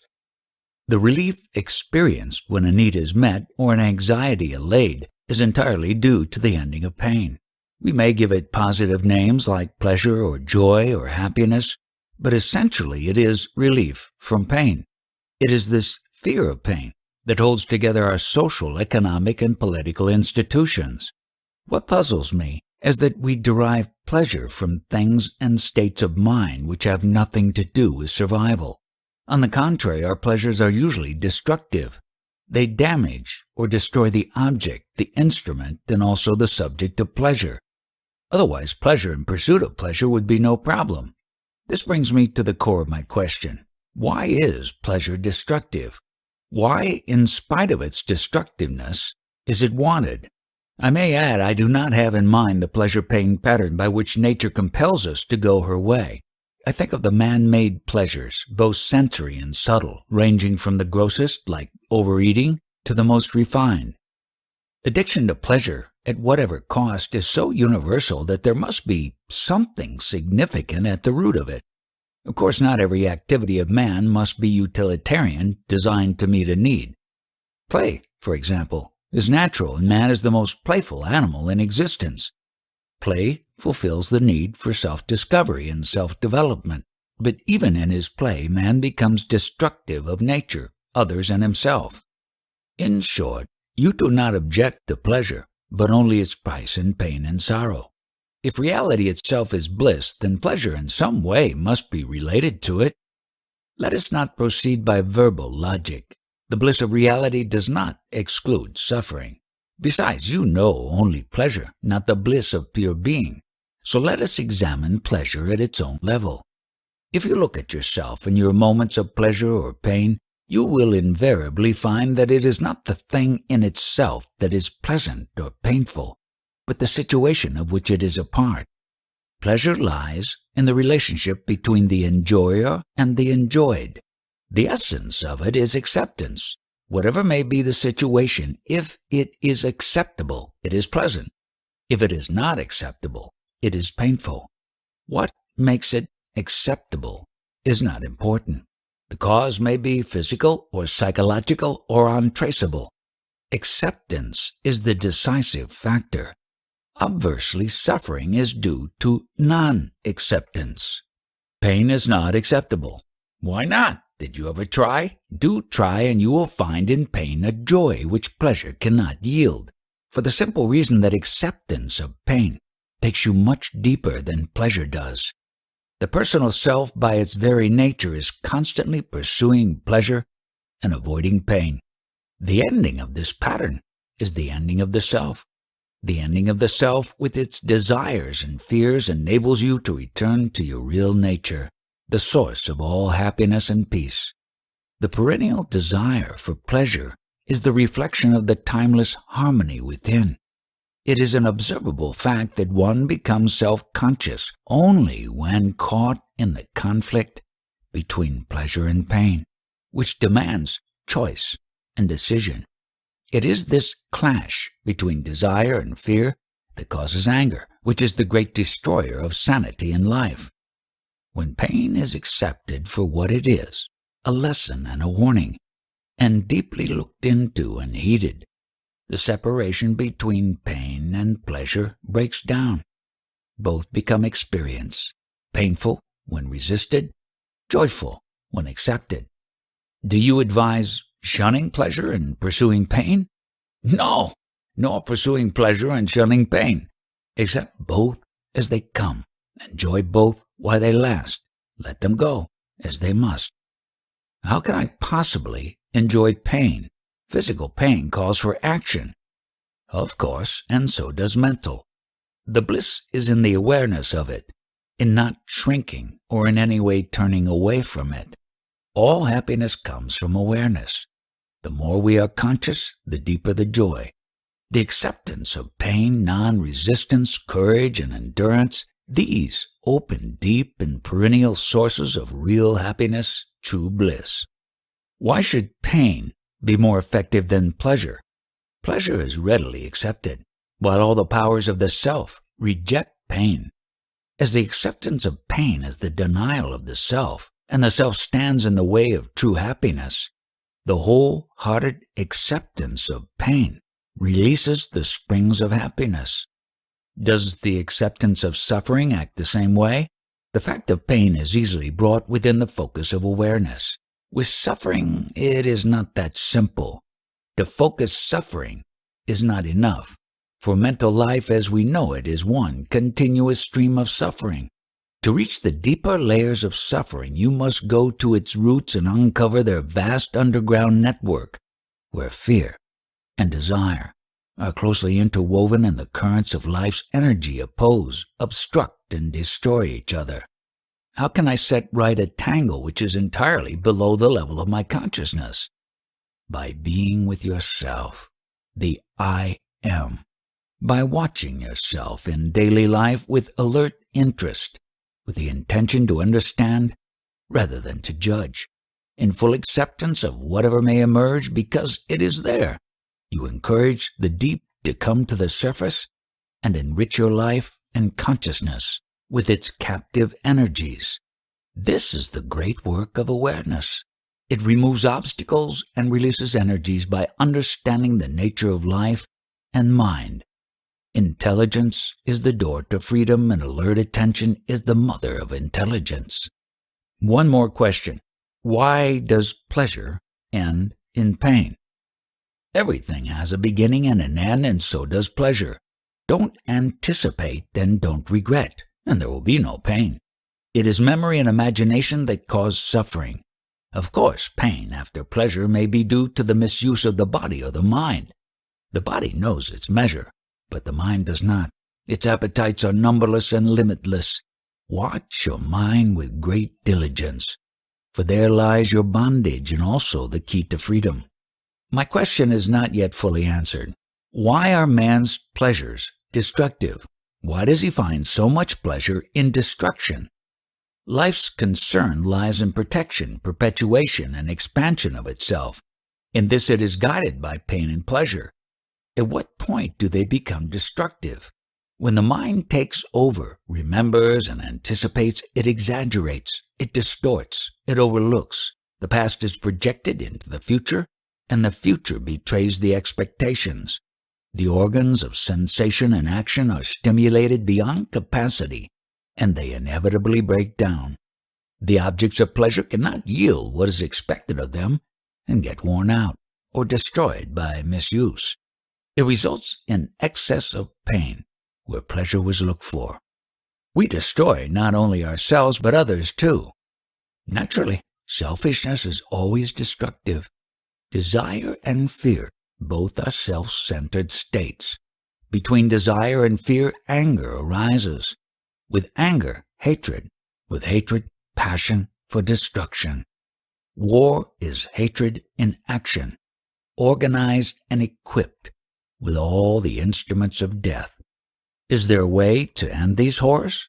When more people come to know their real nature, their influence, however subtle, will prevail and the world's emotional atmosphere will sweeten up. People follow their leaders, and when among the leaders appears some great in heart and mind, absolutely free from self-seeking, their impact will be enough to make the crudities and crimes of the present age impossible. A new golden age may come and last for a time and succumb to its own perfection. For ebb begins with the tide at its highest. Is there no such thing as permanent perfection? Yes, there is, but it includes all imperfection. It is the perfection of our self-nature which makes everything possible, perceivable, interesting. It knows no suffering, for it neither likes nor dislikes, neither accepts nor rejects. Creation and destruction are the two poles between which it weaves its ever-changing pattern. Be free from predilections and preferences, and the mind with its burden of sorrow will be no more. But I am not alone to suffer. There are others. When you go to them with your desires and fears, you merely add to their sorrows. First, be free of suffering yourself, and then only hope of helping others. You do not even need to hope. Your very existence will be the greatest help a man can give his fellow man. Live facts, not fancies. You say that whatever you see is yourself. You also admit that you see the world as we see it. Here's today's newspaper with all the horrors going on. Since the world is yourself, how can you explain such misbehavior? Which world do you have in mind? Our common world in which we live. Are you sure we live in the same world? I do not mean nature, the sea and the land, plants and animals. They are not the problem, nor the endless space, the infinite time, the inexhaustible power. Do not be misled by my eating and smoking, reading and talking. My mind is not here. My life is not here. Your world of desires and their fulfillments of fears and their escapes is definitely not my world. I do not even perceive it, except through what you tell me about it. It is your private dream world, and my only reaction to it is to ask you to stop dreaming. Surely wars and revolutions are not dreams. Sick mothers and starving children are not dreams. Wealth, ill-gotten and misused, is not a dream. What else? A dream cannot be shared, nor can the waking state. All the three states of waking, dreaming, and sleeping are subjective, personal, intimate. They all happen to and are contained within the little bubble in consciousness called I. The real world lies beyond the self. Self or no self, facts are real. Of course, facts are real. I live among them. But you live with fancies, not with facts. Facts never clash, while your life and world are full of contradictions. Contradiction is the mark of the false. The real never contradicts itself. For instance, you complain that people are abjectly poor, yet you do not share your riches with them. You mind the war next door, but you hardly give it a thought when it is in some far-off country. The shifting fortunes of your ego determine your values. I think, I want, I must, are made into absolutes. Nevertheless, the evil is real, not more real than you are. Evil is in the wrong approach to problems created by misunderstanding and misuse. It is a vicious circle. Can the circle be broken? A false circle need not be broken. It is enough to see it as it is, non-existent, but real enough to make us submit to and inflict indignities and atrocities. Insanity is universal. Sanity is rare. Yet there is hope, because the moment we perceive our insanity, we are on the way to sanity. This is the function of the Guru, to make us see the madness of our daily living. Life makes you conscious, but the teacher makes you aware. Sir, you are neither the first nor the last. Since immemorial times, people were breaking into reality. Yet how little it affected our lives. The Ramas and the Krishnas, the Buddhas and the Christ have come and gone, and we are as we were, wallowing in sweat and tears. What have the great ones done, whose lives we witnessed? What have you done, sir, to alleviate the world's thrall? You alone can undo the evil you have created. Your own callous selfishness is at the root of it. Put first your own house in order, and you will see that your work is done. The men of wisdom and love who came before us did set themselves right, often at a tremendous cost. What was the outcome? A shooting star, however bright, does not make the night less dark. To judge them and their work, you must become one of them. A frog in a well knows nothing about the birds in the sky. Do you mean to say that between good and evil there is no wall? There is no wall, because there is no good and no evil. In every concrete situation there is only the necessary and the unnecessary. The needful is right, the needless is wrong. Who decides? The situation decides. Every situation is a challenge which demands the right response. When the response is right, the challenge is met and the problem ceases. If the response is wrong, the challenge is not met and the problem remains unsolved. Your unsolved problems, that is what constitutes your karma. Solve them rightly and be free. You seem to drive me always back into myself. Is there no objective solution to the world's problems? The world problems were created by numberless people like you, each full of his own desires and fears. Who can free you of your past, personal and social, except yourself? And how will you do it unless you see the urgent need of your being first, free of cravings born of illusion? How can you truly help, as long as you need help yourself? In what way did the ancient sages help? In what way do you help? A few individuals profit, no doubt. Your guidance and example may mean a lot to them, but in what way do you affect humanity, the totality of life and consciousness? You say that you are the world and the world is you. What impact have you made on it? What kind of impact do you expect? Man is stupid, selfish, cruel. Man is also wise, affectionate, and kind. Why does not goodness prevail? It does, in my real world. In my world, even what you call evil is the servant of the good and therefore necessary. It is like boils and fevers that clear the body of impurities. Disease is painful, even dangerous, but if dealt with rightly, it heals. Or kills. In some cases, death is the best cure. A life may be worse than death, which is but rarely an unpleasant experience, whatever the appearances. Therefore, pity the living, never the dead. This problem of things good and evil in themselves does not exist in my world. The needful is good and the needless is evil. In your world, the pleasant is good and the painful is evil. What is necessary? To grow is necessary. To outgrow is necessary. To leave behind the good for the sake of the better is necessary. To what end? The end is in the beginning. You end where you start, in the absolute. Why all this trouble, then, to come back to where I started? Whose trouble? Which trouble? Do you pity the seed that is to grow and multiply till it becomes a mighty forest? Do you kill an infant to save him from the bother of living? What is wrong with life? Ever more life. Remove the obstacles to growing and all your personal, social, economic, and political problems will just dissolve. The universe is perfect as a whole, and the parts striving for perfection is a way of joy. Willingly sacrifice the imperfect to the perfect, and there will be no more talk about good and evil. Yet we are afraid of the better and cling to the worse. This is our stupidity, verging on insanity. What is there to be afraid of? The unknown, the not being, not knowing, not doing, the beyond. You mean to say that while you can share the manner of your achievement, you cannot share the fruits? Of course I can share the fruits, and I am doing so all the time. But mine is a silent language. Learn to listen and understand. I do not see how one can begin without conviction.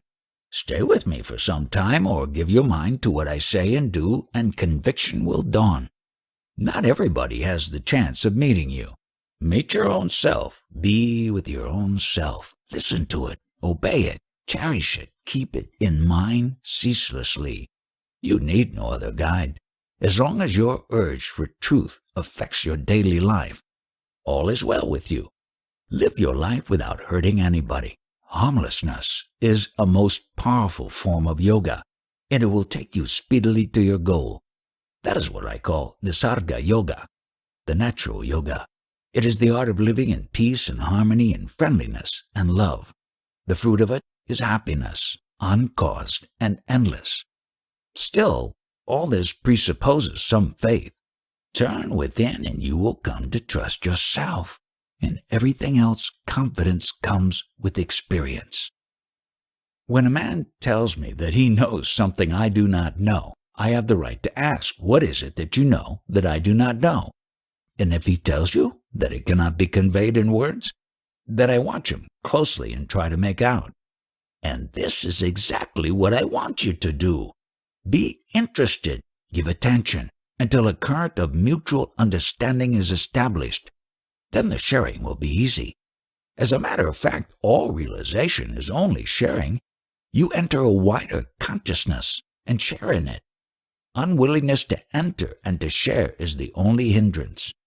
I never talk of differences, for to me there are none. You do, so it is up to you to show them to me. By all means, show me the differences, for this you will have to understand me, but then you will no longer talk of differences. Understand one thing well, and you have arrived. What prevents you from knowing is not the lack of opportunity, but the lack of ability to focus in your mind on what you want to understand. If you could but keep in mind what you do not know, it would reveal to you its secrets. But if you are shallow and impatient, not earnest enough to look and wait, you are like a child crying for the moon. By itself, nothing has existence. As I listen to you, I find that it is useless to ask you questions. What of the question? You invariably turn it upon itself and bring to me the basic fact that I am living an illusion of my own making, and that reality is inexpressible in words. Words merely add to the confusion, and the only wise course is the silent search within. After all, it is the mind that creates illusion, and it is the mind that gets free of it. Words may aggravate illusion. Words may also help dispel it. There is nothing wrong in repeating the same truth again and again until it becomes reality. Mother's work is not over with the birth of the child. She feeds it day after day, year after year, until it needs her no longer. People need hearing words until facts speak to them louder than words. So we are children to be fed on words? As long as you give importance to words, you are children. All right, then be our mother. Where was the child before it was born? Was it not with the mother? Because it was already with the mother, it could be born. Surely the mother did not carry the child when she was a child herself. Potentially she was the mother. Go beyond the illusion of time. Your answer is always the same, a kind of clockwork which strikes the same hours again and again. It cannot be helped. Just like the one sun is reflected in a billion dewdrops, so is the timeless endlessly repeated. When I repeat, I am, I merely assert and reassert an ever-present fact. You get tired of my words because you do not see the living truth behind them. Contact it, and you will find the full meaning of words and of silence both. You say that the little girl is already the mother of her future child. Potentially, yes. Actually, no. The potential becomes actual by thinking. The body and its affairs exist in the mind, and the mind is consciousness in motion, and consciousness is the conditioned, saguna, aspect of the self. The unconditioned, nirguna, is another aspect, and beyond lies the abyss of the absolute, paramartha. Quite right, you have put it beautifully. But these are mere words to me. Hearing and repeating them is not enough. They must be experienced. Nothing stops you but preoccupation with the outer, which prevents you from focusing the inner. It cannot be helped. You cannot skip your sadhana. You have to turn away from the world and go within until the inner and the outer merge, and you can go beyond the conditioned, whether inner or outer. Surely the unconditioned is merely an idea in the conditioned mind. By itself it has no existence. By itself nothing has existence. Everything needs its own absence. To be is to be distinguishable, to be here and not there, to be now and not then, to be thus and not otherwise. Like water is shaped by the container, so is everything determined by conditions, gunas. As water remains water regardless of the vessels, as light remains itself regardless of the colors it brings out, so does the real remain real, regardless of the conditions in which it is reflected. Why keep the reflection only in the focus of consciousness? Why not the real itself? Consciousness itself is a reflection. How can it hold the real? To know that consciousness and its content are but reflections, changeful and transient, is the focusing of the real. The refusal to see the snake in the rope is the necessary condition for seeing the rope. Only necessary or also sufficient? One must also know that the rope exists and looks like a snake. Similarly, one must know that the real exists and is of the nature of witness consciousness. Of course it is beyond the witness, but to enter it, one must first realize the state of pure witnessing. The awareness of conditions brings one to the unconditioned. Can the unconditioned be experienced? To know the conditioned as conditioned is all that can be said about the unconditioned. Positive terms are mere hints and misleading. Can we talk of witnessing the real? How can we? We can talk only of the unreal, the illusory, the transient, the conditioned. To go beyond, we must pass through total negation of everything as having independent existence. All things depend. On what do they depend? On consciousness, and consciousness depends on the witness. And the witness depends on the real? The witness is the reflection of the real in all its purity. It depends on the condition of the mind. Where clarity and detachment predominate, the witness consciousness comes into being. It is just like saying that where the water is clear and quiet, the image of the moon appears, or like daylight that appears as sparkle in the diamond. Can there be consciousness without the witness? Without the witness, it becomes unconsciousness, just living. The witness is latent in every state of consciousness, just like light in every color. There can be no knowledge without the knower, and no knower without his witness. Not only you know, but you know that you know. If the unconditioned cannot be experienced, for all experience is conditioned, then why talk of it at all? How can there be knowledge of the conditioned without the unconditioned? There must be a source from which all this flows, a foundation on which all stands. Self-realization is primarily the knowledge of one's conditioning and the awareness that the infinite variety of conditions depends on our infinite ability to be conditioned and to give rise to variety. To the conditioned mind, the unconditioned appears as the totality as well as the absence of everything. Either can be directly experienced, but this does not make it non-existent. Is it not a feeling? A feeling, too, is a state of mind. Just like a healthy body does not call for attention, so is the unconditioned, free from experience. Take the experience of death. The ordinary man is afraid to die because he is afraid of change. The yoni is not afraid because his mind is dead already. He does not think, I live. He knows there is life. There is no change in it and no death. Death appears to be a change in time and space. Where there is neither time nor space, how can there be death? The yoni is already dead to name and shape. How can their loss affect him? The man in the train travels from place to place, but the man off the train goes nowhere, for he is not bound for a destination. He has nowhere to go, nothing to do, nothing to become. Those who make plans will be born to carry them out. Those who make no plans need not be born. What is the purpose of pain and pleasure? Do they exist by themselves or only in the mind? Still they exist. Never mind the mind. Pain and pleasure are merely symptoms, the results of wrong knowledge and wrong feeling. A result cannot have a purpose of its own. In God's economy, everything must have a purpose.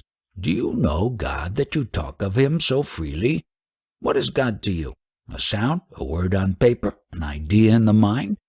By His power I am born and kept alive, and suffer and die. Are you glad? It may be my own fault that I suffer and die. I was created unto life eternal. Why eternal in the future and not in the past? What has a beginning must have an end. Only the beginningless is endless. God may be a mere concept, a working theory, a very useful concept all the same. For this it must be free of inner contradictions, which is not the case. Why not work on the theory that you are your own creation and creator? At least there will be no external God to battle with. The world is so rich and complex, how could I create it? Do you know yourself enough to know what you can do and what you cannot? You do not know your own powers. You never investigated. Begin with yourself, now. Everybody believes in God. To me, you are your own God. But if you think otherwise, think to the end. If there be God, then all is God's, and all is for the best. Welcome all that comes with a glad and thankful heart, and love all creatures. This too will take you to yourself. Only the self is real. The world is but a show, glittering and empty. It is, and yet it is not. It is there as long as I want to see it and take part in it. When I cease caring, it dissolves. It has no cause and serves no purpose. It just happens when we are absent-minded. It appears exactly as it looks, but there is no depth in it, no meaning. Only the onlooker is real. Call him self or Atma. To the self, the world is but a colorful show, which he enjoys as long as it lasts and forgets when it is over. Whatever happens on the stage makes him shudder and tear or roll with laughter, yet all the time he is aware that it is but a show. Without desire or fear, he enjoys it as it happens. The person immersed in the world has a life of many flavors. He weeps, he laughs, loves and hates, desires and fears, suffers and rejoices. The desireless and fearless Jnani. What life has he? Is he not left high and dry in his aloofness? His state is not so desolate. It tastes of the pure, uncaused, undiluted bliss. He is happy and fully aware that happiness is his very nature and that he need not do anything nor strive for anything to secure it. It follows him, more real than the body, nearer than the mind itself. You imagine that without cause there can be no happiness. To me, dependence on anything for happiness is utter misery. Pleasure and pain have causes, while my state is my own, totally uncaused, independent, unassailable. Like a play on the stage. The play was written, planned, and rehearsed. The world just sprouts into being out of nothing and returns to nothing. Is there no creator? Was not the world in the mind of Brahma before it was created? As long as you are outside my state, you will have creators, preservers, and destroyers. But once with me, you will know the self only and see yourself in all. You function, nevertheless. When you are giddy, you see the world running circles round you. Obsessed with the idea of means and end, of work and purpose, you see me apparently functioning. In reality, I only look. Whatever is done on the stage. Joy and sorrow, life and death, they are real to the man in bondage. To me, they are all in the show, as unreal as the show itself. I may perceive the world just like you, but you believe to be in it, while I see it as an iridescent drop in the vast expanse of consciousness. We are all getting old. Old age is not pleasant. All aches and pains, weakness, and the approaching end. How does a Jnani feel as an old man? How does his inner self look at his own senility? As he gets older, he grows more and more happy and peaceful. After all, he is going home. like a traveler nearing his destination and collecting his luggage. He leaves the train without regret. Surely there is a contradiction. We are told the Jnani is beyond all change. His happiness neither grows nor wanes. How can he grow happier because older and in spite of physical weakness and so on?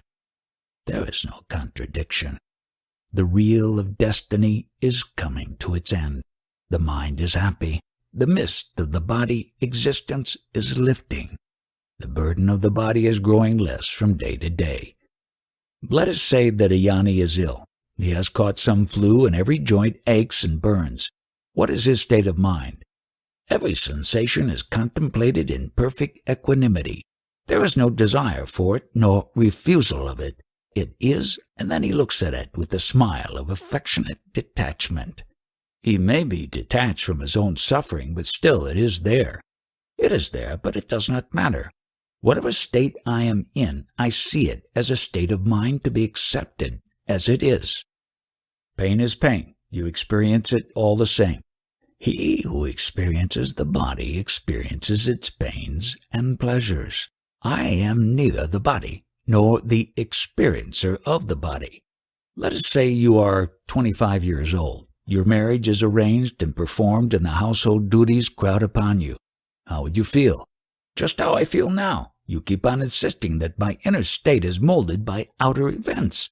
It is just not so. Whatever happens, I remain. At the root of my being is pure awareness, a speck of intense light. This speck, by its very nature, radiates and creates pictures in space and events in time, effortlessly and spontaneously. As long as it is merely aware, there are no problems. But when the discriminative mind comes into being and creates distinctions, pleasure and pain arise. During sleep the mind is in abeyance, and so are pain and pleasure. The process of creation continues, but no notice is taken. The mind is a form of consciousness, and consciousness is an aspect of life. Life creates everything, but the Supreme is beyond all. The Supreme is the master, and consciousness his servant. The master is in consciousness, not beyond it. In terms of consciousness, the Supreme is both creation and dissolution, concretion and abstraction, the focal and the universal. It is also neither. Words do not reach there, nor mind. The Jnani seems to be a very lonely being, all by himself. He is alone, but he is all. He is not even a being. He is the beingness of all beings. Not even that. No words apply. He is what he is, the ground from which all grows.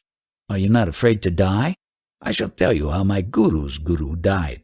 After announcing that his end was nearing, he stopped eating without changing the routine of his daily life. On the 11th day, at prayer time, he was singing and clapping vigorously and suddenly died, just like that, between two movements, like a blown-out candle. Everybody dies as he lives.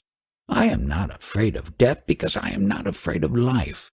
I live a happy life and shall die a happy death. Misery is to be born, not to die. All depends on how you look at it. There can be no evidence of your state. All I know about it is what you say. All I see is a very interesting old man. You are the interesting old man, not me. I was never born. How can I grow old?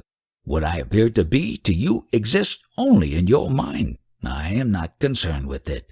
Even as a dream, you are a most unusual dream. I am a dream that can wake you up. You will have the proof of it in your very waking up. Imagine news reaches you that I have died. Somebody tells you, you know so-and-so, he died. What would be your reaction? I would be very happy to have you back home. Really glad to see you out of this foolishness. Which foolishness? Of thinking that you were born and will die, that you are a body displaying a mind and all such nonsense. In my world, nobody is born and nobody dies. Some people go on a journey and come back. Some never leave. What difference does it make since they travel in dreamlands, each wrapped up in his own dream? Only the waking up is important. It is enough to know the I am as reality and also love. My approach is not so absolute, hence my question. Throughout the West, people are in search of something real. They turn to science, which tells them a lot about matter, a little about the mind, and nothing about the nature and purpose of consciousness. To them, reality is objective, outside the observable and describable, directly or by inference. About the subjective aspect of reality, they know nothing. It is extremely important to let them know that there is reality, and it is to be found in the freedom of consciousness from matter and its limitations and distortions. Most of the people in the world just do not know that there is reality which can be found and experienced in consciousness. It seems very important that they should hear the good news from somebody who has actually experienced. Such witnesses have always existed, and their testimony is precious. Of course, the gospel of self-realization, once heard, will never be forgotten. Like a seed left in the ground, it will wait for the right season and sprout and grow into a mighty tree.